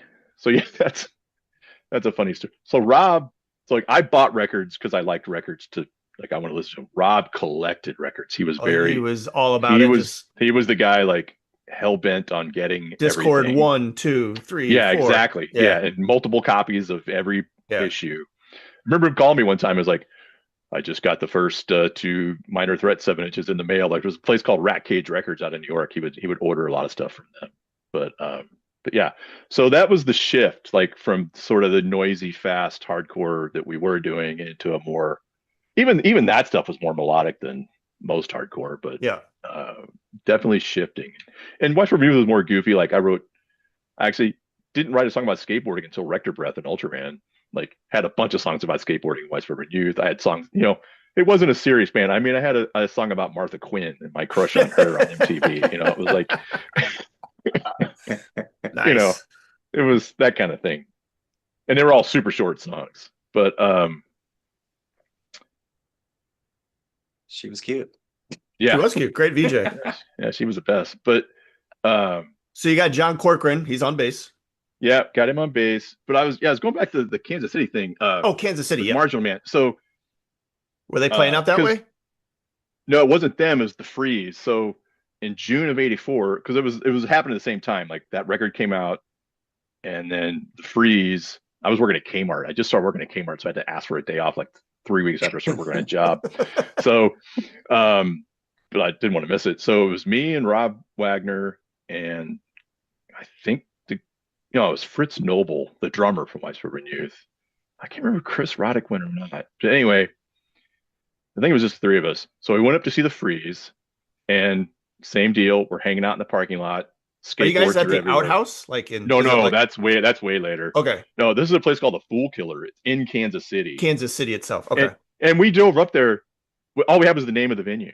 We didn't know where it was. We didn't even have like an idea of where in It's in Kansas City. That's all we knew. And we stopped at a street side in Independence, and the guy there knew where it was, and that's how we found it. Otherwise, I don't know if we would have found it. But there was a bank next to it, and we were skating around in the parking lot, and these other guys popped out with skateboards, and so we went to the show, and we're hanging out with these guys, and that's how we went to the Metro ramp. So that John had mentioned the Metro ramp in Kansas City. Yeah, So I got he to skate did. the Metro. So DRI was the next night Damn. in a warehouse. Wow. So we just spent the night, like we just met these guys in a parking lot, and they were like, yeah, you can just stay with us. So we went and stayed at their parents' house in like Blue Springs or wherever. And then the next day they took us out to the Metro ramp, which Oh, that was the rad. first like big like transition ramp I ever skated. And that was fun. And then then went to the DRI show that night, and then after DRI, I just got in the car and drove home. Got to be back for that Kmart shift. Gotta get Yeah, home. Yeah, exactly. that Yeah. sad drive back to Kmart. Yeah. But yeah, so Corcoran started, he was first, and then Bob Zulig, he was in a band called Isolated Youth. Every band had the word youth in the name. And so he lived in South County on Ames Road and skated the South County ramp. And we were just sitting there one day on the deck, which had to be in that time period because our first show was in Columbia in the middle of May or maybe end of May. The first Ultraman show? Yeah. And he was sitting there and I saw his fingernails or something and they were like super long. And I was like, dude, what's up with your fingernails? Like, he's like, oh, I play classical guitar. Like, I knew he played guitar in Isolated Youth, but it never occurred to you what like, kind of I was guitar like, oh, style? so you might actually be better than I think you are. Something like that. I was like, hey, we need a second guitar player for this band we're starting. And he's like, yeah, I'm down. So I don't know if we were all together. We might have done just a 4-piece with Corcoran first, and then he came to maybe the second or third practice. But yeah, from that point on, it was that lineup until 88 when Mike had to leave. Yeah. But yeah, the other punk rock / crossover with skating was maybe 85. We got asked to play a show at this place called the Boneyard in Topeka that had a ramp with a 10-foot transition. And I think Steve Bacon was there. Wait, there was a ramp inside of it or outside of it? No, there was a ramp. It was just a farm that they built a ramp on, and they called it the Boneyard. I don't know why they call it the Boneyard, but they had they were going to have a big party, and they asked Wipes for Renewed to play. And so we drove we actually drove to Columbia first, played a show in somebody's apartment, essentially in Columbia. I was curious. Where you played in Columbia? Yeah, we played in straight to the Blue Note. Yeah, well, and you know what's funny is I think it was this guy Bobby Christopher and Tim Minardi. They were in a band called Three Legged Dog, and the other dog was Like a Horse. And I can't remember which was first or second, but they lived in this like basement apartment in Columbia. And you could do anything in Columbia. It's not St. Louis. Like, we were always shocked, like, what you could get away with. It's like, if this was home, we'd all be dead. like cops would have beaten and shot all of us by now. But so we did that, and then we drove up to Topeka and played this party, and this ramp was huge. It was like, it might have been 16 feet wide.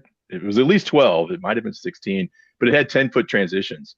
And I loved it. I was just like, man, you've got so much time to like think about what you're doing and like where you're going. And it just, that ruled. Nice, man. That was a fun trip. Something we were talking a few weeks ago, and this is about the same timeline. You wound up going up to Nebraska for that contest, but along the way you saw Sam Hain. 7 Seconds and Sam Hain. Yeah. That's so insane. That's a crazy bill for starters. Yeah. Yeah. And it gets funnier.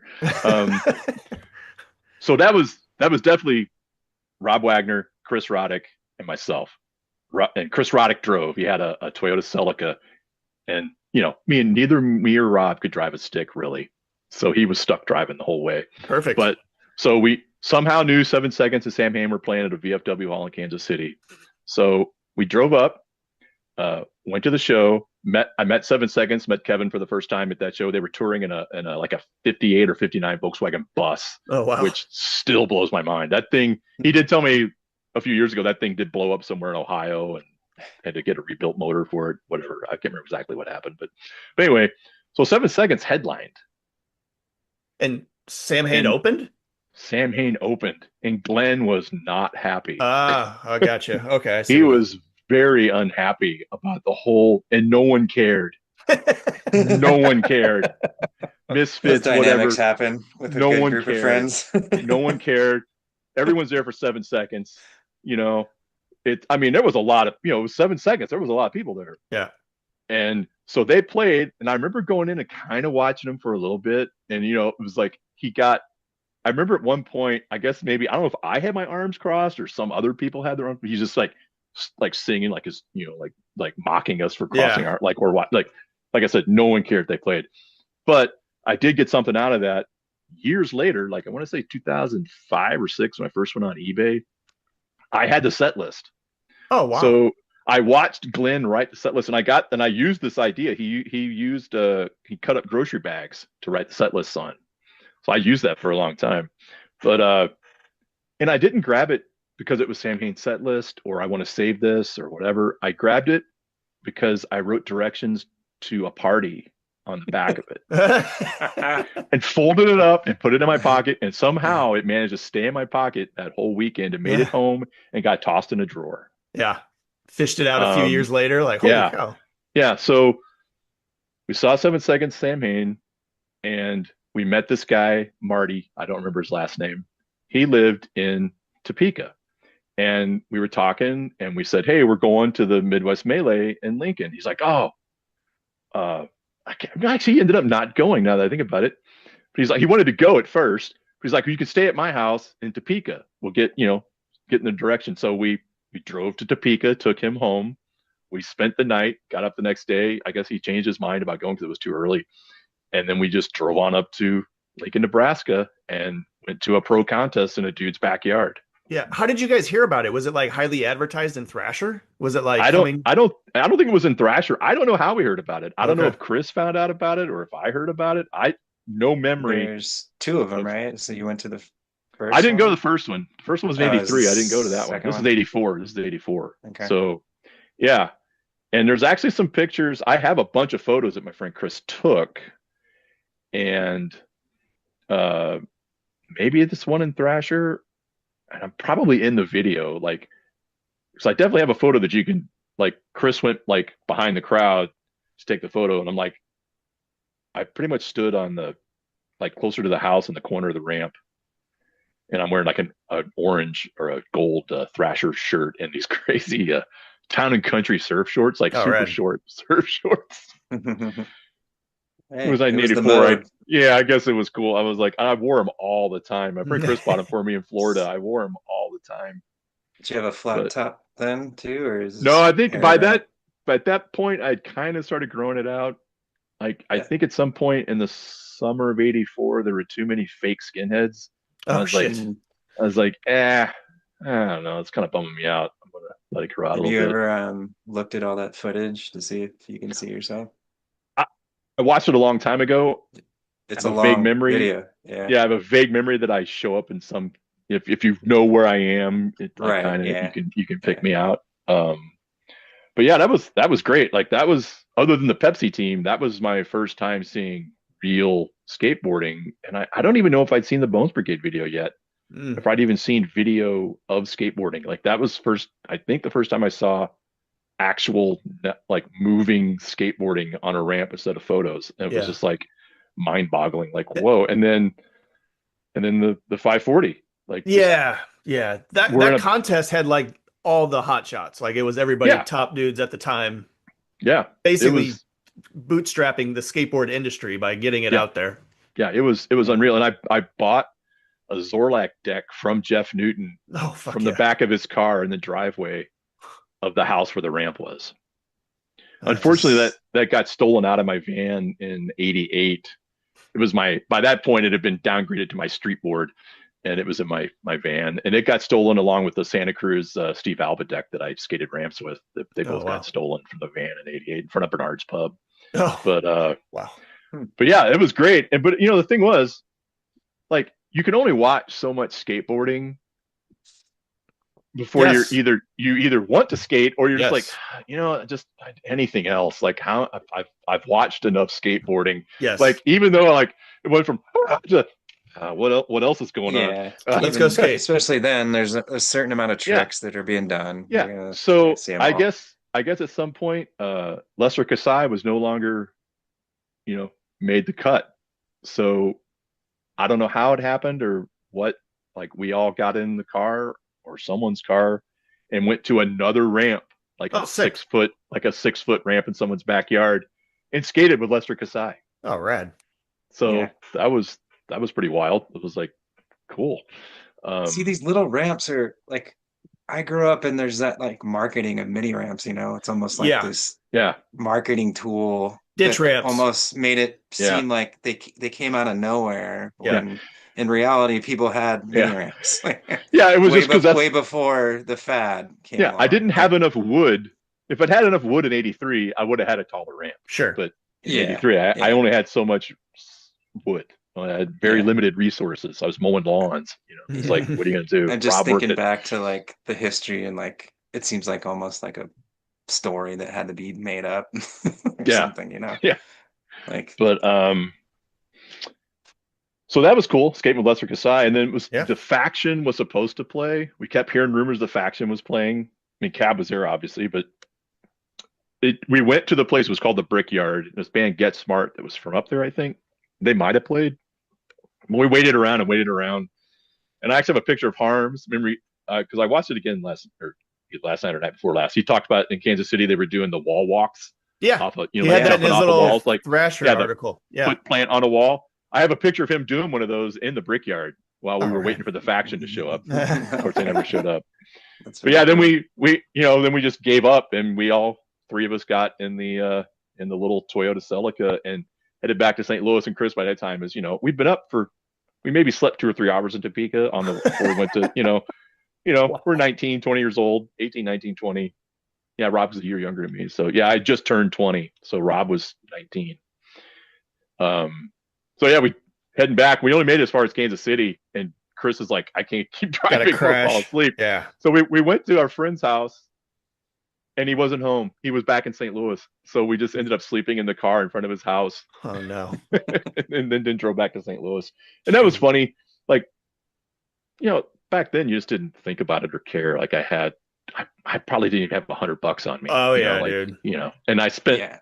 30 or whatever, or 40 on a deck. Zorlak deck. On Yeah. a Zorlite Craig Johnson deck, Yeah. which I still wish I had. I think Yeah. I wish I had that more than I wish I still had my Steve Alba deck. But Yeah. anyway, it's gone. So But, shortly after that, like music stuff starts to kind of ramp up a little bit, right? Yeah, well, I mean, even during that time period, White Suburban Youth played a lot of shows. It sounds like it. I thought that was just kind of fly by night, but you're talking about No. traveling and playing gigs. No, that was like, so April '84 was the first show, which that's for a punk rock show where the Vice Squad raided it. A bunch of kids went to jail. That was our first show.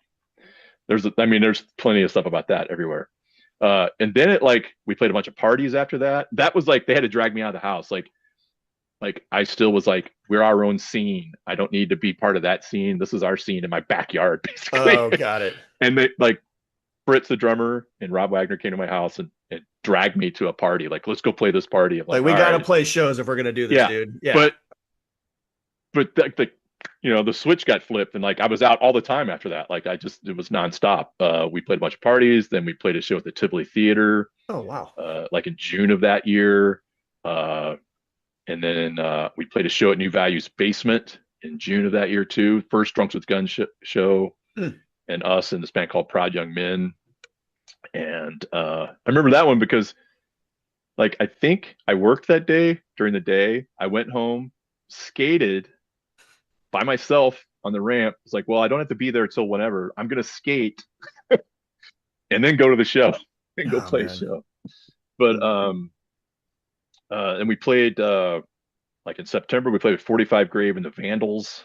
Oh, nice. Then we went to Kansas City. Played our first Kansas City show with this band called the Stretch Marks from Canada, and same VFW the 7 Seconds played actually, and played some shows in Columbia, like some parties and stuff. And then '85 played Battalion of Saints and Mississippi Nights. Actually, August '84, we played with MIA at Mississippi Nights. And that was the other thing Rob said, besides the fact that we were better than every band in that compilation. He said, in a year, we're going to play Mississippi Nights. I'm like, okay. Oh, was that like a benchmark? Like, all right. Yeah, it was like, this. yeah, we're going to play Mississippi Nights. I'm like, okay. And sure We enough, did? August of '84, we played Mississippi Nights for Hey, MIA. you gotta put those goals into the ether and let it happen. Yeah, and we got a whole $50 for that, which like '84, that was a lot of money. Yeah. And this is all white suburban youth, not all white suburban youth. Yeah, Okay. yeah. And to clarify, it was an adjective, not a statement. Every band had the word youth in it, and it was just like We were just goofy kids, like all the, every hardcore band was like, the streets and the struggle and, like stuff that we didn't know anything about. Yeah, Or sure. so it was like, well, no, we're going to write about skating our ramp in the backyard, Martha Quinn. So, um, and then we played a pretty big show like August of '85. We played with Battalion of Saints at Mississippi Nights, and played with Naked Ray Gun. Oh, dang. Actually, our last show was with Naked Ray Gun at Turner's, and we played with them at SIU Edwardsville in January of '86, and that's when the band wrapped up in like April of '86. So basically 2 years. Got it. Played a bunch of shows. Played with Aggression. They were from Oxnard. They were a skate band. The cover of their album is, can't remember the guy's name, but he's skating in a pool and the coping is like a rock or something, like sticking way out, and he's like fully like compressed into underneath the coping. Anyway, that's a pretty famous photo. That's the cover of that Aggression album. Oh, sick. Played with DeCroixson, Murphy's Law, and the Offenders again at Sports Palace in '85. And then like the very next night played a show with a Canadian band called Beyond Possession. They were a skate band. They skated. I remember seeing them in early Thrashers. Yeah. Remember that? Yeah. Or maybe not early, but yeah. Yeah. Something I forgot too is like JFA skated my ramp in '84. Oh, wow. They were hanging out at New Values, and the woman that owned the place was just sick of them being there. And she called me up and she's like, "Hey, JFA's here. Can they come skate your ramp?" I'm like, yeah, send them over. Yeah. So they toured in a school bus, so they parked their giant school bus on my street in front of the house. Yeah. But, yeah, they played Mississippi Nights on that tour. But Nice. and then some other Kansas City trip was like end of '84, so it was like at the very end of November, December. Well, Husker Du show was December 1st in Lawrence, and on the way up, I think we spent the night in Columbia, and then drove to Raytown. Oh, yeah. Which is just like a suburb of Kansas City. There was a skate shop there at one point. Raytown Skates. They had a ramp in the basement, I think. Yeah, I never made it to that, but it was a white ramp. It was like 8 feet wide, maybe 7 or 8 feet tall, and I have photos from that too. But we stopped and skated it. Like, I think this chick that was riding with us, because she was from Columbia, I think she somehow knew this kid in Raytown that had the ramp. So we just basically just show up at this dude's house, and like all of the ramps that you skated, you just showed up at some dude's house that you heard about. Knock on the door. Yeah, the best. Like just walk in the back and skate. You were just happy to see other skaters. Like, I think it was like, there was never like a thing. I was like, oh, you skate? Like, cool, come on in.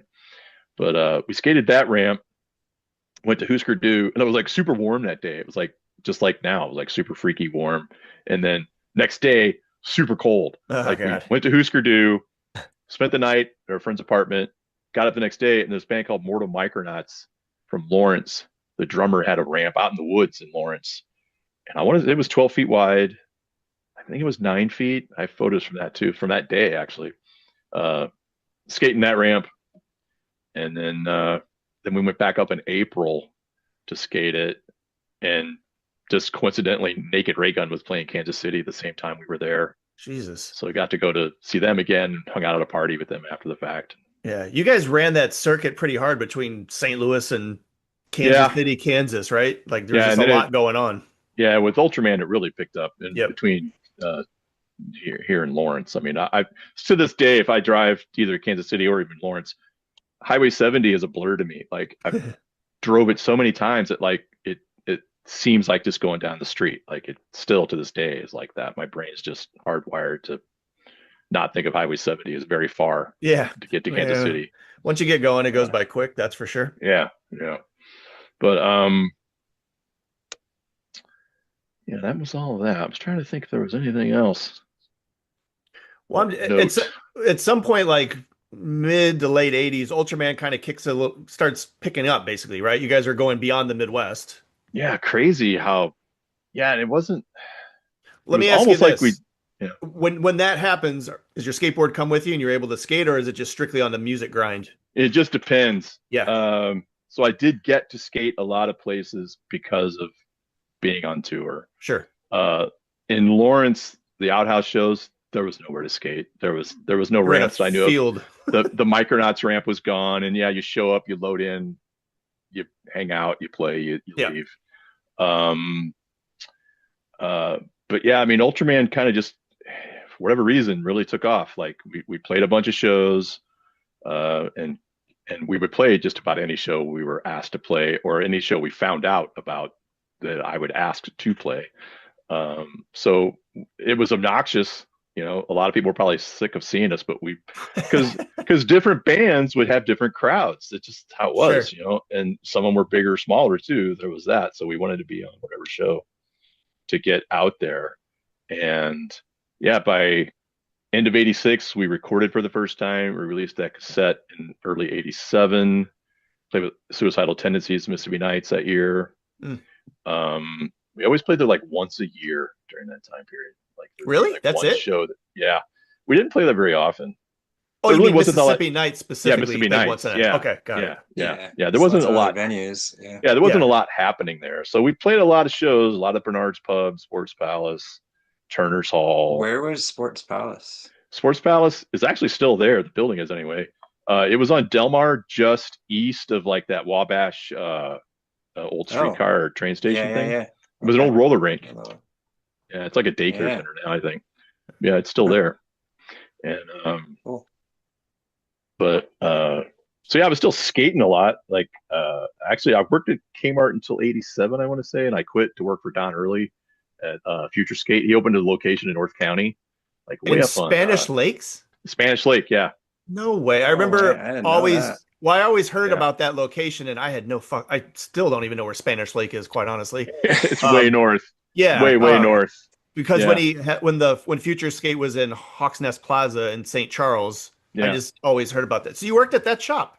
Yeah, the one in North County. Yeah, not very Okay. long. It didn't last very long. Yeah. I think by August or maybe September it was closed. Oh, wow. So I worked there from like May to August. Okay, so it's quick. It was gone. Oh yeah, that's another ramp that was fun. It didn't last very long. So Harm's missing this guy too. There was a guy named Drew that had a skate shop in Clayton around '86, '87. It was like in downtown Clayton. And he hired Tim Payne to build a ramp in his backyard. Wow. Like a in Clayton? nice in Ladue, actually, like right off of Litzinger Road, like right at Litzinger Road in whatever street he lived on. And I think, so I found a roll of what had to have been 110 film, like a whole roll of film. It might have been him or might have been Island Water Sports. Might have been him. But Tim Payne built a ramp on the golf course next to the Missouri History Museum in Forest Park For what No way. reason? for a demo. Steve, So what- Mickey Alba was there because I could tell that was him from one of the photos. Wow. And I don't think Glenn Stallings did it. Maybe it was Glenn. What I year don't was think it? it was About? it had to be '86 or '87.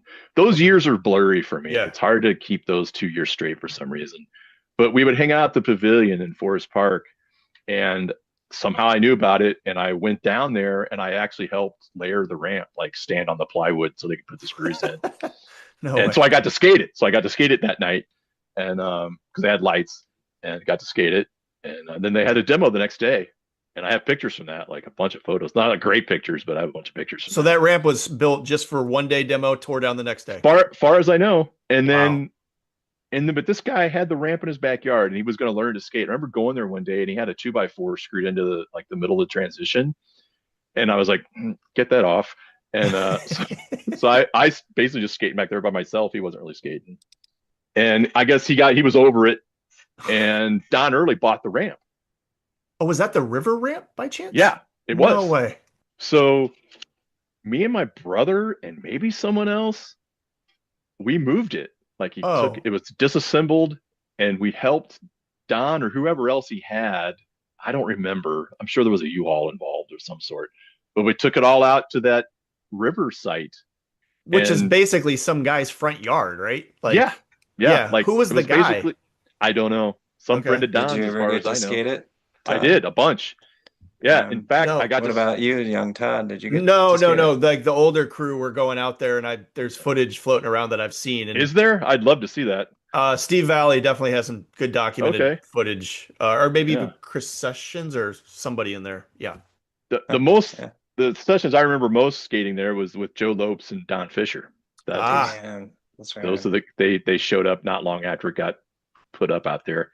And I used to when Joe Lopes would be around, I ended up driving him to a few parties around that time period. I don't know if it was during skate camp or just when he was out hanging out with Don. I don't remember.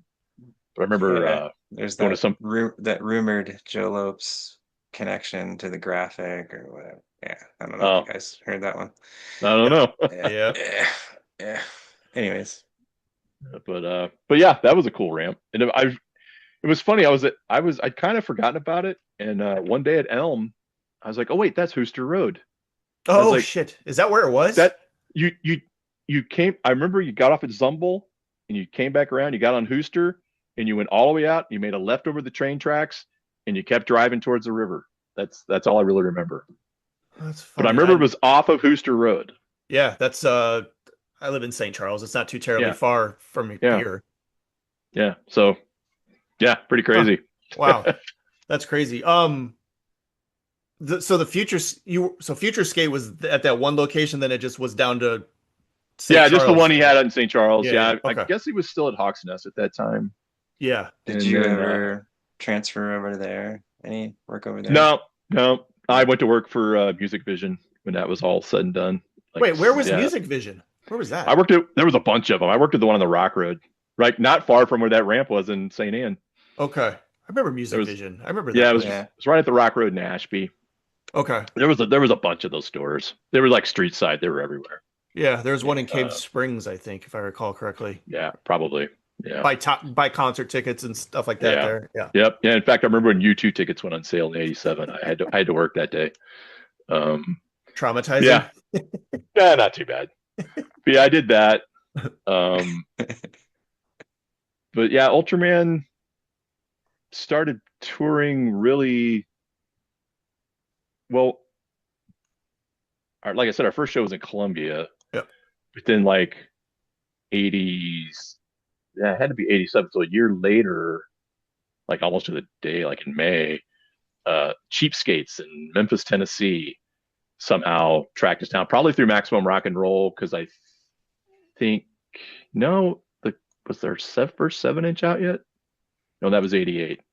I'm not sure how he found us, but somehow the guy at Cheapskates called me and asked us to play a demo, like paid us to play a demo, like a street contest demo in this like plaza. No way. And Cheapskates was like an indoor. Was that did no they have an indoor park?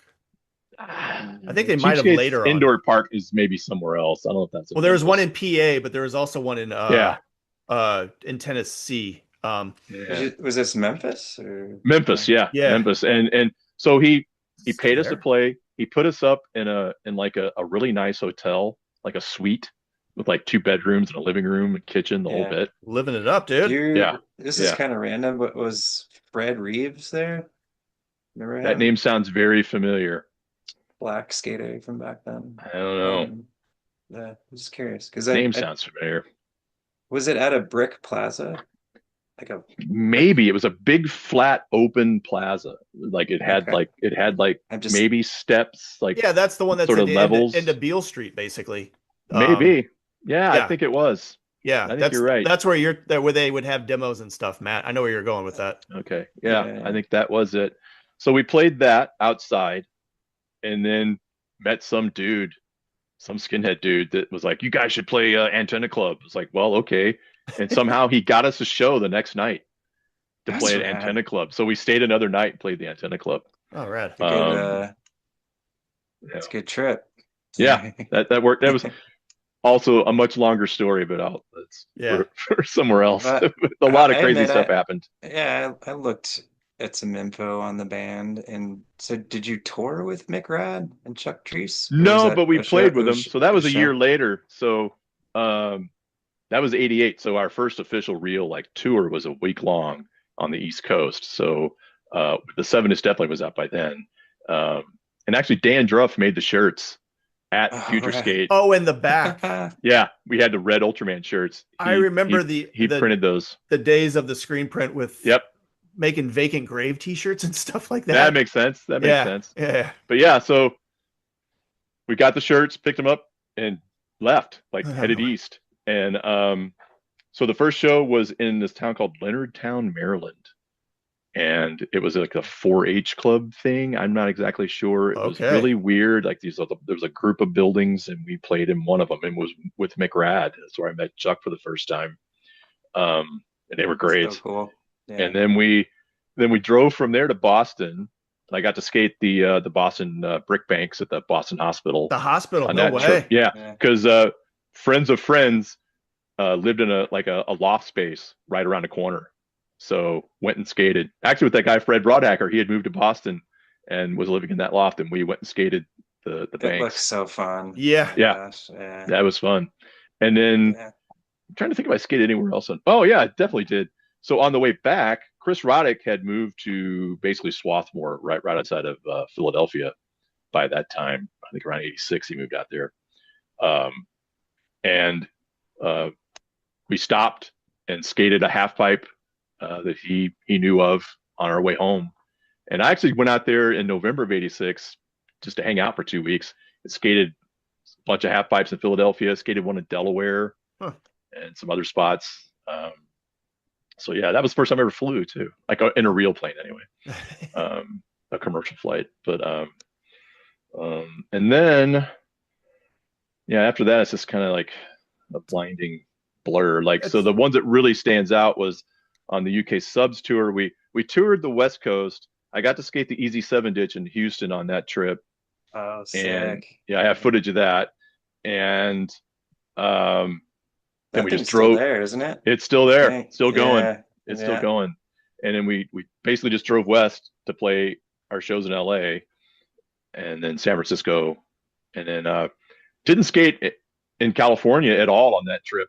yeah. We stayed in San Diego for like 2 nights, and then like on the second night, maybe not a full 2 nights, like the second night, late at night, we somehow got on a show in Vegas with Big Drill Car, Oh, sick. and Oh, never heard of them, yeah. never knew who they were until we got there. Wow. Drove to Vegas, then drove back to LA.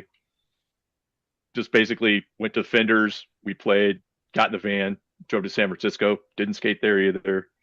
Uh, and then the next drive was from San Francisco to Salt Lake. It was like 700 miles, and we had to do it like in one night. And luckily, a friend from St. Louis was there, and when he was there, we were his ride home back to St. Louis. Oh shit. It was like, you're driving, Yeah, yeah. because Welcome to the van. I've been driving the whole time. And so yeah, that no more. Yeah, other than Easy 7, I didn't skate anywhere on that trip. And then on the UK Subs tour that we got on just by chance, in between, like after that, uh, we played a show in Miami, and we were driving up 95, and I saw a ditch, and we had time to kill. We had like 2 days off, and I saw a ditch on the side of the highway. Oh, pull over, pull over. And me and Corcoran got out, and we're skating the ditch. And Oh, then his nice. car pulls over, and it's skaters. They're like, "Hey, are you guys going to Stone Edge?" We're like, "What's Stone Edge?" And like we're right outside Heck Daytona, yeah. so like follow us. So got to skate just Stone Edge. I Rad. have footage of that too. Yes. Like me and Corcoran stayed at Stone Edge. That was rad. That was fun. Yeah. My And grandparents retired to Daytona. I oh, got to spend nice. time there as a little kid, man. It was Yeah, it was amazing. yeah. Yeah. I skated in '89 and then went back in 2009. Oh, rad. Because Yeah. I was not working, so I had both money and time, which never happens. So I went to skate Kona because I never skated Kona. I kept hearing Chris Roddick. Bucket list. I never got to go Yeah, there. he Yeah. used to live in Jacksonville. His dad was in the Air Force, so he moved all over the world. But he used to skate Kona. He used to talk about it all the time. It's like I saw it on that Fuel TV show, Built to Shred, Yep. and I was like, Mhm. what am I doing? I need to go skate there. So I went down and skated, and I broke my ankle. I didn't know it was Wow. broken, but Shit. I got shark bit skating I skated the snake run over and over and over again, totally exhausted. Dropped in the bowl, took a few runs. Board got away from me, slapped me in the ankle. Ugh. It hurt. Dude. I iced it up. I was like, I'm good. I couldn't really walk, but I could skate, so I was like, that's fine. Drove to Daytona. Like I must have changed clothes like 4 times that day. I was drenched. Like, Oh, because it was yeah. Oh, August. Florida. Yeah. Yeah. Yep. Drove to Daytona, skated, drove back to the hotel, changed clothes again, drove back to Kona, skated till like midnight. Yeah. But yeah, that was cool. I'm trying to think.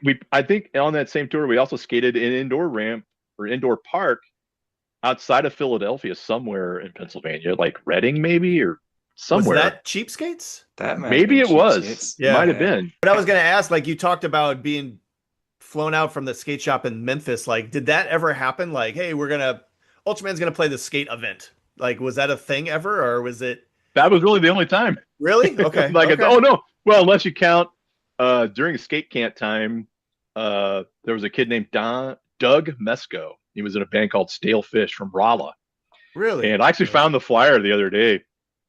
We played a street contest outside in a park in Rolla in like summer of '89, probably. Dude, Yeah, because I still was had all my there. hair. You were? Yeah. Do you remember us playing inside this little pavilion thing? I was so young, and I was having it was a skateboard contest, right? Yeah, yeah. Yeah. Yeah, I went to that, Yeah, and I think. I was having a terrible time. Yeah. I just remember being really bummed.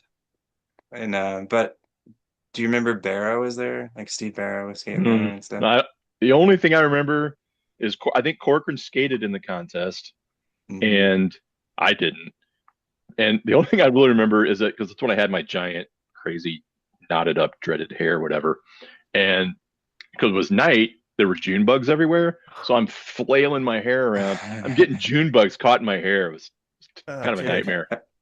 But yeah, that was really the only skate thing we played. We did play an indoor skate park in Lincoln, Nebraska in '91. Eat concrete? I don't remember. Yeah. It was a warehouse. It had like 2 rather big half pipes and some other ramps. Yeah. Speaking of Steve Barra, that was like his. Oh, was it? I think so. Yeah. If this is the same one we're thinking of. Yeah, it was next to kind of a junkyard. Remember there were stacks and stacks of chrome bumpers next to the place. That's all I really remember. Powell video. Yeah, so I don't know. I did get to skate in Europe. I of course didn't take a skateboard. I mean, it was hard enough taking a suitcase, but Sure. But what I would do when I would run across people skating, I would just look around for somebody to skate indies. I was like, okay, if it's indies, I can deal with whatever wheels and board there is. I'll be good. And like in '90, we played a place that had a giant vert ramp in the back. It was like a youth center. A lot of these places we played were youth centers.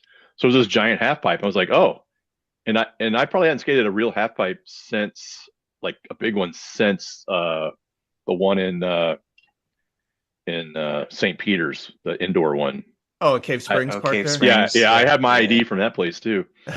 But yeah, because that was '89. Skated it maybe a couple times. Went on tour, came back, it was closed. But yeah, so yeah, it was probably the last time I skated short-lived. anything that big. And so I did the same deal. I looked for somebody with indies, and it's like, hey man, can I borrow your board? And hopefully they spoke enough English to figure out what I wanted to do. So I took a few runs, pumped on it just to get a feel for it. Like, am I, where are the kinks? Where's the, where am I going to eat it? Hitting coping. I'm like, oh, good. I'm good. Went up, dropped, slapped my tail down. Like, I know what I'm doing. And bam, straight to flat. Oh man. And all I remember, like, they called me Slappy on that tour because I dyed my hair red, and like Slappy the Clown. And all I remember is the bass player from Sam I Am. I distinctly remember him saying Slappy because I hit like the whole left side of my body. Just went numb. Bam. Yeah, I'm just like, on the ramp. Like, I got up. I'm like, okay, I'm nothing's broken or hurt. It just knocked the wind out of me. So I was like, all right, have at it. I'm done. Yeah. But then it was in Munster, I think. Probably the first concrete I had skated since Stone Edge, I guess. That was '91. I have a photo of that too. Like, I just did the same thing. I was looking around for a dude with indies and skated this little bowl with metal coping.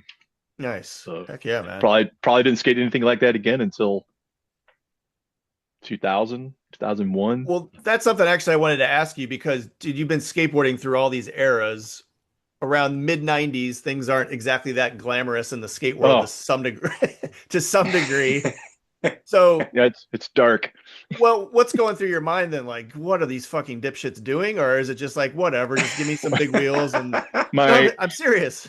Well, yeah, I mean, I didn't buy a new skateboard. Like the last skateboard, and I still have it too. Like, I have a Danny Webster Gordon Smith board. Okay. With indies, and I forget what wheels. But I skated that until '97. Okay. And Yeah. so I it was minimal. Like it was bleak. I skated that ramp that Glenn Stallings had Yeah. in the warehouse next to Schlafly. I Oh yeah, the skated mini that, ramp. Sure. like not a lot, but I skated it at least a couple times. Yep. And and then I guess by Well, see, that's when where I else hate to did I interject, but skate? that's the years when I would have seen your shows Yeah. because you were Well, definitely around the shop at those years, and I was just ignorant of what you had accomplished already. And Todd, you were the one like, dude, we got to go see Ultraman, and Yeah, I yeah, we'd several go see times the went, shows and yeah. stuff, but like yeah, similar to like the way you are now, you're around, dude, you're at skate parks all the time. Like you were out and about a lot, playing gigs and just being out and about. And Yeah. then yeah, then we'd skate the mini ramp, and I'm sure you probably Yeah. had some freaking skank skates missions going every now and again or something, right? You Like know what? I probably didn't I we did we play a show or did we just go up there to skate? It would have been like 87 or 88. You know what? I think we just went up there to skate. Me and yeah, Corcoran and Paul yep, Jamison, my brother. your brother. Uh, um, and I slapped stickers everywhere, Ultraman stickers. And when I went back, it was a while. Like I didn't go back up there until I want to say 98. Went up there with this guy Matt Hodel, tattoo artist, and he Oh yeah, I remember him from Iron Age. He was a rad yeah, dude. Yeah, yeah. yeah. First run, slammed his shoulder. And Oh luckily he wasn't uh, so hurt that we had to leave. But he was like, no, man, just keep skating. It's cool. yeah, Because by that time, like somewhere in 97, like I was altered one day and I'm like, wait a minute, there's like real skateboards again. Like what? Glenn's like, oh yeah, yeah. So yeah. I bought a Beer City and bought a Beer City deck and I bought a because I always wanted one. I used to like borrow Don Early's yardstick that he had. He had a Schmidt Sticks The Schmidt yardstick. stick yard. I used to skate the ditch with that. And so I wanted a PAL longboard. So I bought two boards and set them up, whatever. And then like uh, this guy Walter Bass, yeah. he was from Rest in Kansas. peace. Yeah, Yeah, exactly. Yeah, he was from Kansas yeah, City, and I'm pretty sure like when I first met him, like we had the conversation of where we were at the same time in Kansas City because he was from there. But he skated and he built a little ditch ramp in his garage around 98 because I was living over on Claytonia around then, In St. not far Louis. from him. Yeah, Yeah, yeah, he yeah. was like Okay, right off McCausland and 40, and I okay. was just up the yeah. street, and there was like him and this guy Jeff Rifkin and Kyle Bova, and we had all recently either split up or dumped or whatever. Like we were all like, it was like the women haters skate club. So he had this little ditch ramp in his garage, and we skated that for a while. And then Jeff Rifkin actually had a ramp in his backyard, like I'm gonna say 98, 99, when he lived not far from where the backyard thing is on Southwest. The Oh, the Airbnb spot. yeah, Yeah. yeah. I Yep. can't remember I've skated a bunch of times. Can't remember the name of it. Yeah, he lived like down the alley from where that is. Yeah. We Oh had a wait, little I half remember. pipe. I remember seeing that ramp Yeah. actually right there Well, on there were the. two. There were two. Yeah. So there was his ramp in the alley, Okay. and then uh There's one right off Southwest. You could see it well, there right. was one on Southwest. Yeah. Carrie Olson's brother had a house there or something, and there was a ramp in the side yard. I used to see it Oh, all the time. I never skated it, but I always thought that's weird. There's a ramp there, and I think I found yeah. out later it was Carrie's brother. Huh. But Yeah. oh yeah, that was a good thing I too. had yeah, sorry, small world. I didn't know Walter skated till Oh yeah, after he passed away.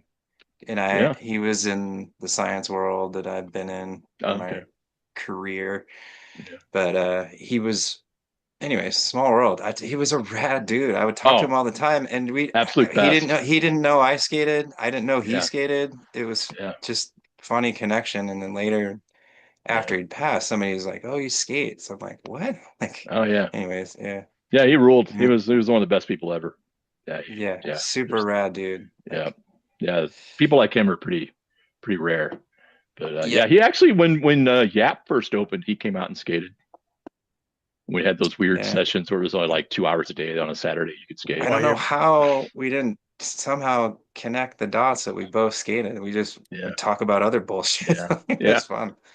Yeah. yeah, yeah. But Well, So that's that's actually kind Anyway, of so the timing's good then because concrete parks are starting to get built basically when you're like, oh, they got boards now that are legit. You know yeah, what I mean? exactly.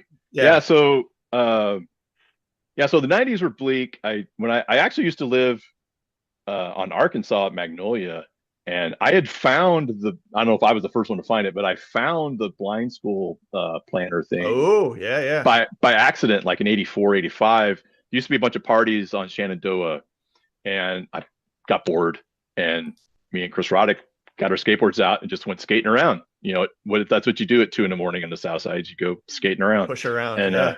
and found that spot. And so I used to like skate over there sometimes. Just technically take, another snow cone. yeah, Technically. The Yeah. exactly, original yeah, snow cone. yeah. Skated that, and but yeah, like I said, it was bleak. Skated that warehouse ramp. I don't think I ever skated the Firestone when it was inside. I skated the Firestone other places, Yeah. like It was in weird short-lived, demos. the Yeah, like indoor one. Glenn would set it up in a parking lot in West County somewhere, Yeah. and I'd skate it, and with his like when he first opened his shop, skated with Mickey Alba, and when it was in Fairview Heights. Yeah. Uh, but in the Blue Bowl was cool. He had it set up in Belleville in the backyard. And that was in the 80s. Um, that thing at Union Station. I think I barged that. I think I just showed like I heard they were skating it. I think I just showed up and skated. I wasn't Oh, I nice. wasn't officially supposed to be skating, but I was just like, I think I'm just Yeah. gonna take some runs. For Yeah. sure, man. Yeah. But yeah, it was something to do. But yeah, so the by end of the 90s, yeah, got that new setup, and back to skating banks again and stuff like that, like Yeah. at Hanley Industrial, and then Ramp Riders opened. Like I found a flyer on my windshield when I was like hanging out at Tangerine or something, and I left instantly. Like I got the flyer. I was like, what? And drove there immediately, and I skated there for like 2 weeks straight every night. And this And is the the dude, second floor. yeah, the one on Yeah. Locust. Yeah, yeah. Yeah, they had Yeah. a little 3/4 bowl and a spine ramp. Yep. I skated that 3/4 bowl and the quarter pipe thing pretty much exclusively. I don't know how many kids got just a like a face full of my chest, like because there'd be because there was that side room, right? Yeah, yeah, yeah. So and it had like some corners in it that were cool to hit. So I would hit the 3/4 bowl, come out, pump out, make a left, go down the bank into that room, skate that room, loop around, come out that door, and it's a blind spot. I remember. I know what yeah. you're talking about. A Yeah. kid would come down that bank and bam, I'd be like, geez, not again. Luckily, I didn't kill anyone, but it was close. So yeah, that was great, and then the concrete park started showing Yeah. up. Ever since then, you kind of been ramping it up and just skating more. Oh yeah, you have more places to skate. Let's put it that way. yeah. Belleville opened. Yeah. And then the one in Columbia, I didn't go there on purpose. I would stop there if I was driving to Kansas City and skate.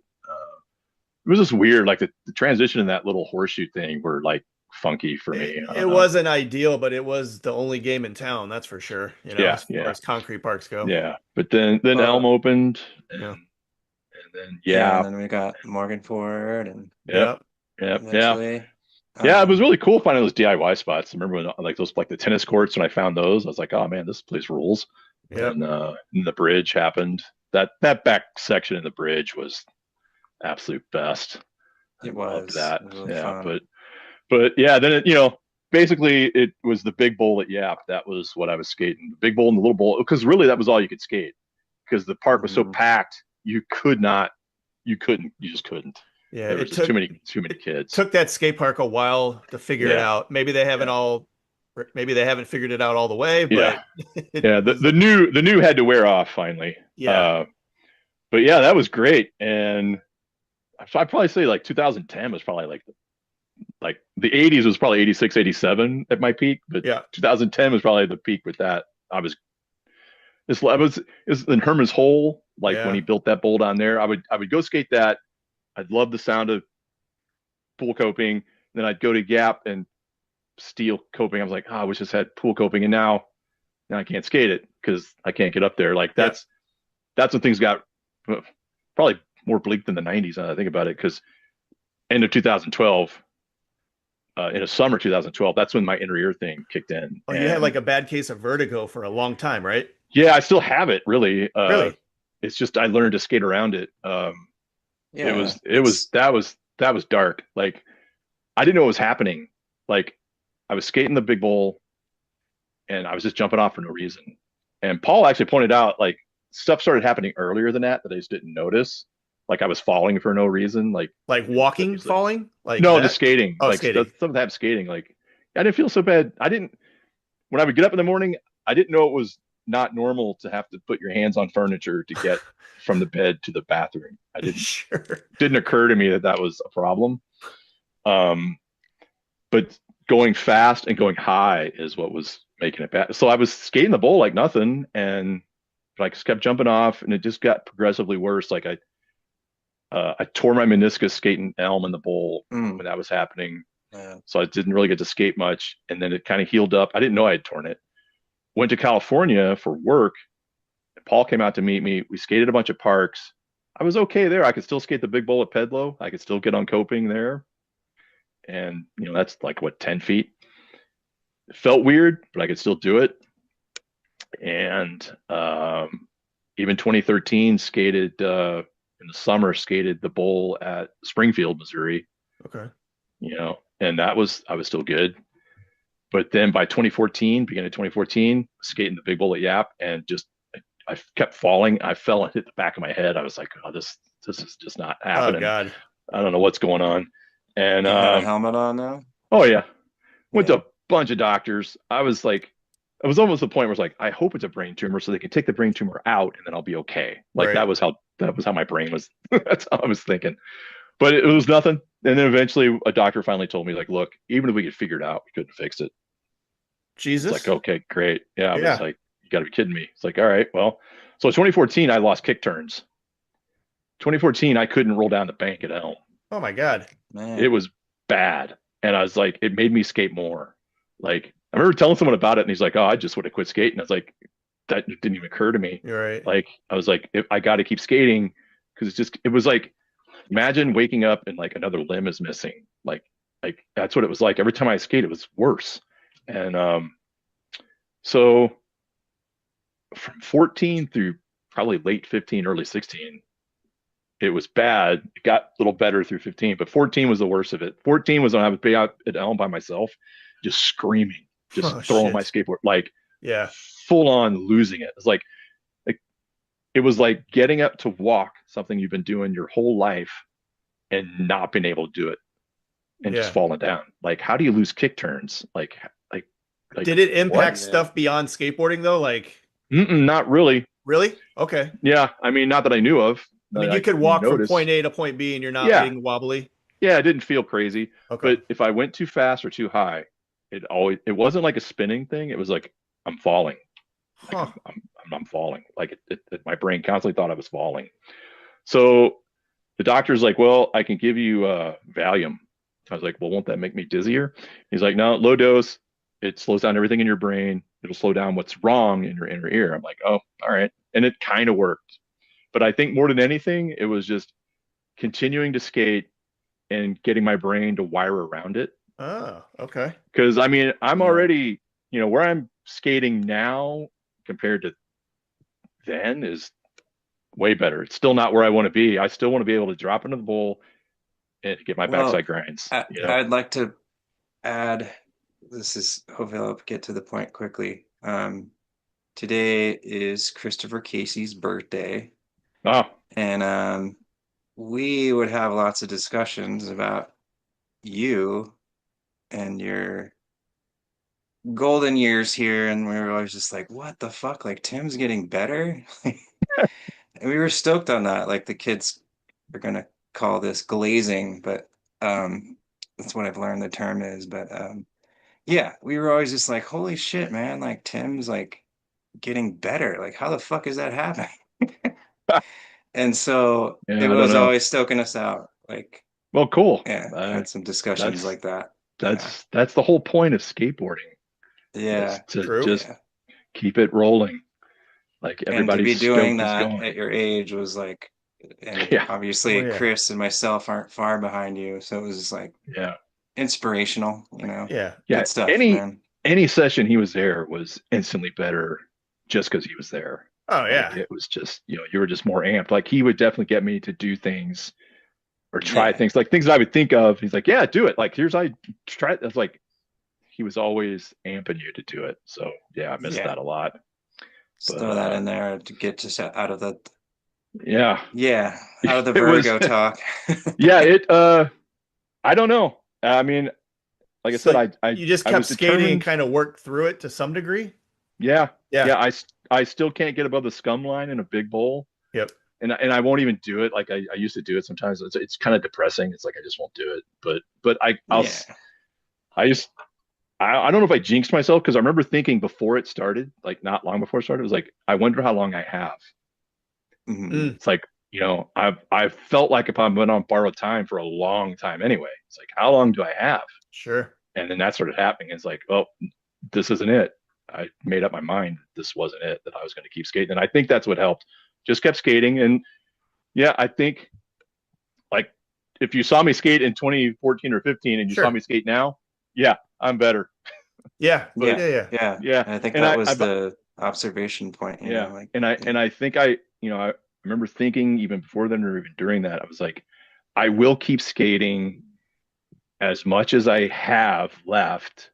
And then I was like, and then when that's gone, I'll keep skating. Sure. It's like yeah, I'll it's just you like you said about your own brain, it's like skating too, you kind of have to rewire what you think you could yeah, do or try something different, like a random yeah, thing. Chris Casey's yelling at you, do that, or yeah, yeah, yeah. um, I'm already there. I just turned 50 and it's like I gave up ollieing into ledges a long time ago because Mhm. I could tell it just was not safe for me anymore. Right. Like I don't Yeah. have, and maybe I could get back to that somehow with working out or something, but I just want to Yeah. skate. I don't want to do this like extra Yeah. thing.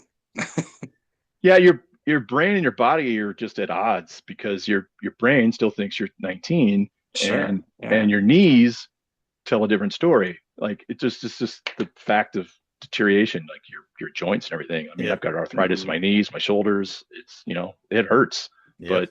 but it's a good hurt. Like when I hurt from skating, it's not like it's like I feel good. Exactly. Mhm. With It's a you on good that. hurt. Yeah. But Yeah. We got the endorphins going, yeah, the good stuff. but Yeah. yeah, I mean, I don't know. Whatever it is, it's it's still there, but I skate around it. It's cool. Just keep going for as long as I can. I remember when I was 12, distinctly remember saying, "I'll skate when I'm 40." So I'm nearly 22 years past that. So Yeah. Yeah. yeah, Yeah. You get a different perspective when you're yeah, 17 and like somebody's like 27, like, oh shit, man. That's crazy. yeah. Yeah. And that's a cool thing. Maybe I'm sure there's plenty of people that look at me and go, "Oh, what is this guy thinking? He's old. Why is he skating?" Even at the skate park. But mostly what I've encountered is when kids, no matter how, like if they're 5, 10, or 20 or 30, when they ask me how old I am and I tell them, they're like, it's almost universally the same response. I hope I get to skate when I'm your age. And I'm That's like, yeah, me awesome. too. Yeah, for Yeah. sure. So yeah, that's always cool to hear. Well, dude, But you're yeah. fucking out Yeah. there more than anybody. Like I was saying early on here. Yeah. My God, dude. Like I'll flip on Uh, Instagram and I'm sitting on the couch and you're at the park. yeah. So I'm not jealous at all. yeah. Yeah, I actually snuck in a session at lunch today. I normally don't like to do that when it's squeezed into that 60 minutes, like because it's like I don't want to leave, and I barely made it back in time. Yeah, dude, I almost joined you, but I couldn't get away from my fucking desk today. So Yeah, yeah, yeah. tomorrow. I got going. When I saw 65 for today, I was like, I "There's no know. way I'm gonna skate. I'll just Yeah, skip eating." for sure. But Um, oh, hey, as we wind this down, you got any shows coming up with Ultraman? Anything going on? so this year's the 40th anniversary, Ah, Sick. so we're gonna do a show of June 19th at the new Foo Bar. where's that at? I saw some ads for It's that. on Tesson Ferry. It's like it's south on Tesson Ferry, past Butler Hill. Okay. It's where the flea market is. I haven't been there yet. It's got a giant parking lot, plenty of parking. Okay. So that'll be June 19th. We're playing a show in Lawrence March 25th, Oh, and we're sure. trying to put some dates together on a weekend in June, like Indianapolis and Louisville. And then I'm gonna re-release the first cassette that we put out. Ooh, on cassette. Hopefully, On yeah, on cassette? cassette. Yeah, Sick. even though I'm morally opposed to cassette, it's the Dixie Cup of formats, but the kids seem to like them. But I was like, yeah, you know what? It's Screw it. it's definitely Let's, back, it seems. yeah, we'll Yeah. do the cassette, and then Where would you get that manufactured? there's actually a company in Springfield, Missouri, Huh. National Recording something. I found their website, and I've heard talk to another person that's used them, so I'm going to do that. And then the label that put out our record in 24, Rad Girlfriend, is going to. I asked them if they wanted to do it. I was like, yeah, they might want to do it. I'll just give it a shot. Re-release the first two 7 inches as a gatefold. So the first two Ultraman 7 inches. I don't know when exactly it'll happen. Hopefully sometime this year. Rad. Will be released on vinyl as a gatefold 7 inch. I always thought that'd be a cool idea to do a gatefold 7 inch. Love it. But Yeah. Good but stuff coming up. before we end though, there is one story I have to tell. Ooh, what do you got? We didn't even talk about the VP Fair, Oh, yeah. but those summers were great. Steve Stedham, Monty Nolder, they would go to shows. And I forget who else, but they would go to shows. But anyway, Wait, hold on. Monty Nolder would go to shows. Yep. Oh gosh. Yeah.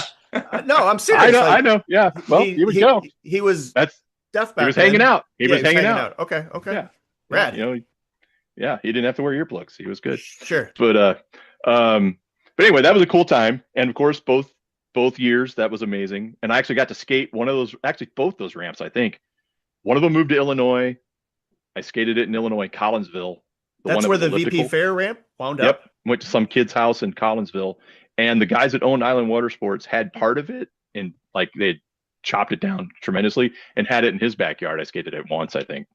But my best memory of both of those years was Bill Danforth. So he was skating. He showed up late, had to borrow someone else's skateboard. It was a whole traumatic thing for him, I think. But so like we were talking about earlier with Lincoln, it was like you just kind of get bored and you want to leave. And so I went to talk to him. I asked him about the graphic where he got a cease and desist for the Misfits logo thing. Yeah. And it's like, all right, well, we talked for maybe 10, 15 minutes. Like, well, I'm out of here. He's like, where are you going? I'm like, I think I'm going to go skate this little pool at the school out in, it was Mary I Country Day pool. There was a little kiddie pool that was skated for that summer. He's like, take me with you. Take me with you. Get me out of here. Yeah, exactly. Get me out of here. So I was like, all right, man. So took him out there. And of course, I didn't have a camera with me. And he was fucking it up, I bet. Ripped that bowl to pieces. Yeah. Nice. Just blunts here, blunt. I was just like, oh man, it was unreal. It was really, really cool. And that was my big takeaway from the VP Fair, was skating with Bill Danforth. And he was cool, dude. Great. He came back to town for several demos, hung out with him a bunch. And, dude, that's kind of rad, man. That's kind of the thing that's missing with pro skateboarders, is those guys doing the legwork, being on the road and like doing demos and kind of. Oh, he was the master. A lot of those guys were, if you like, dude, Joe Lopes was around, Christian Asoy was around, and it wasn't just St. Louis. Like those guys were around everywhere. That reminds me of the other thing. There's a photo that I'm pretty sure came from Marcy online. There's a picture of me, Rob Wagner, Kerry Olson, and Christian Asoy. We're standing next to each other, and I'm probably pointing at the quarter pipe that we're skating in the parking lot at Splash. And I skated the contest where Per Waylander was one of the judges. It was like a street contest. And I had no business being a street contest. There was just jumper, kicker ramps and launch ramps, whatever. But all I kept doing, I was like, I'm just going to do an indie air off the side of the ramp and land flat. And I just kept doing it over and over again. And I won third place. And Per Waylander's like, that was the coolest thing ever. You stayed on. Yeah, consistent. Yeah, that was pretty rad. But man, my brain's all over the place.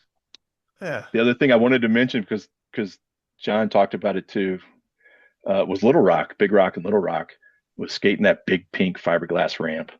That Oh, thing like was terrifying. Paige Hearn's Yeah, ramp or Paige whatever. Hearn's ramp. Yeah. Yeah, I don't know if I sort of invited myself on that trip, but it was me, John Harms, and Mike Brady, and he had a yellow Vega, and we drove down there with no plans as usual. It was like went down there, skated, and uh, met dudes from Lincoln, Nebraska that had a Volkswagen Squareback, Nice. and we just crashed in their hotel room that night. Mhm. And he said the day before. I thought it was the day after, but I would not drop in because I was afraid like if my front wheels hit and like it's like slippery at all because it was super slick. I would Sure. only roll in. I would like do the roll in That's to almost skate seems it. sketchier. I know, right? That's You'd think, but I don't know. In my mind, I was like, I think it's easier just to if I just roll down the roll in, I can. Yeah, You know, yeah, I learned how yeah, to speed wobble and stuff going down hills when I was a little kid. So yeah,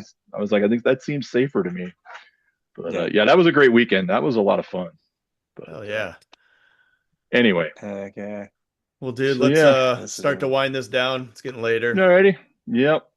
Anything, Matt, you got on your radar to ask, talk about? this has been great. It's all Yeah. loving it. Yeah, it's Dude, great talking to you. we are fans of you see this building? There used to be shows here. I love it. Yeah. Yeah. So that That was like a that COVID thing, right? uh I it feel was like something I was watching I them during COVID. yeah, I did it during that time period, I think, and Mhm. it was an idea I had actually in 2008. I actually took out my little DV camera and that I got in like 2005, and I set up the tripod. I stood in front of where the Bernards was, and I just talked on camera. I did it in front of there. I did it in front of the Lindell Club. Took it home, put it in iMovie, watched like 30 seconds. It's like, and I'm not one to be shy away from like hearing myself being recorded or on video. Like But it's a that's, different time back then. Like but I was just YouTube's watching it. there, but it's Yeah. And I not. was just like, It's not. I can't watch this. Like, I can't see how anyone else is going to watch it. So I scrapped the idea. More time went on, and the whole thing, the phrase comes from a comedian I saw years ago, and I don't even know who he was, but he had a bit about how when you drive around with his grandpa would point out where stuff didn't used to be. Like, you see all that didn't used to be there. And that just stuck in my head. So that's because I just realized I'm the old guy. It's like, see that? There used to be shows there. Like, so that's where it came from. See this building? There used to be shows there. Dude, So it's yeah. incredible. Like you were talking about the Sports Palace. Like Matt, I watched that one specifically, and like you've drove past this place 1,000 times. Like, Yeah. Oh yeah, when you describe where it's at, yeah, yeah, I know. Yeah, Yeah. exactly where it's at. So Yeah. Yeah. love it. Yeah. And I did a bunch of them. I made a bunch of them like in a row. Like I had like 3 or 4 backed up, you know, to release each week. Yep. And then I did all the main ones that I wanted to do. And then I was like, okay, I'm going to do one on the small venues that had like 1 or 2 shows, the one-off places. And for whatever reason, I had like hit a mental block. Like I just couldn't figure out how to tell that story. And yeah. so, but then for whatever reason, I did the one I've done 2 recently. I did the one on solid 50s. I forget why I did that one. Whatever got up in my brain, I was like, I'm gonna do that. And then the one just recently put up the other day for MLK Hall Yeah. at Where the Scream Union. show was and all that. Scream was Well, supposed to play. well, Scream was a solid 50s. That's the solid 50 ones. Ah. So yeah, it was Life Sentence was SNFU actually happened. Scream was supposed to happen, didn't happen. But Martin Luther King Hall was 3 shows. That was Ludacris and Stupids, Rhythm Pigs, and then the local show that we played. We played the Stupid show, I think, too. But so I did that one because it was February 7th, and that was the date of that local show. So when I saw that, and I was like, oh, I made a concerted effort to drive down there. I was going to talk to my camera in front of it. I did it like a little bit. I was like, I don't like this. I'm going to go home, write it down, and just read it. Use my broadcast center training. There you go. Full circle. Yeah. Yeah. Yeah. So And then yeah, I don't. We're all our own worst critics, but it seems like it fits the model. I hate to say that of YouTube though. Like that's what yeah, all of it is like talking to a camera, and yeah, then it's. I would back to your point of, or you're bringing up 2005. That's a foreign idea Yeah. still, even though YouTube's Right. going. But then Yeah. that's what this all becomes. Yeah. Like, Back then I had you no way know, to edit. My brother had to edit everything and I would post it. I think I got on YouTube like 2009. mhm, We each bought a camera in 2005. So mhm. yeah. But yeah, so it's cool to do. I like doing it. I mean, it's like I think on the very first one I put up, oh, that was during COVID, because that's what I said on the very first one. I said, since I can't go out and bore people with my stories in person, I'm gonna post them on YouTube. That's funny.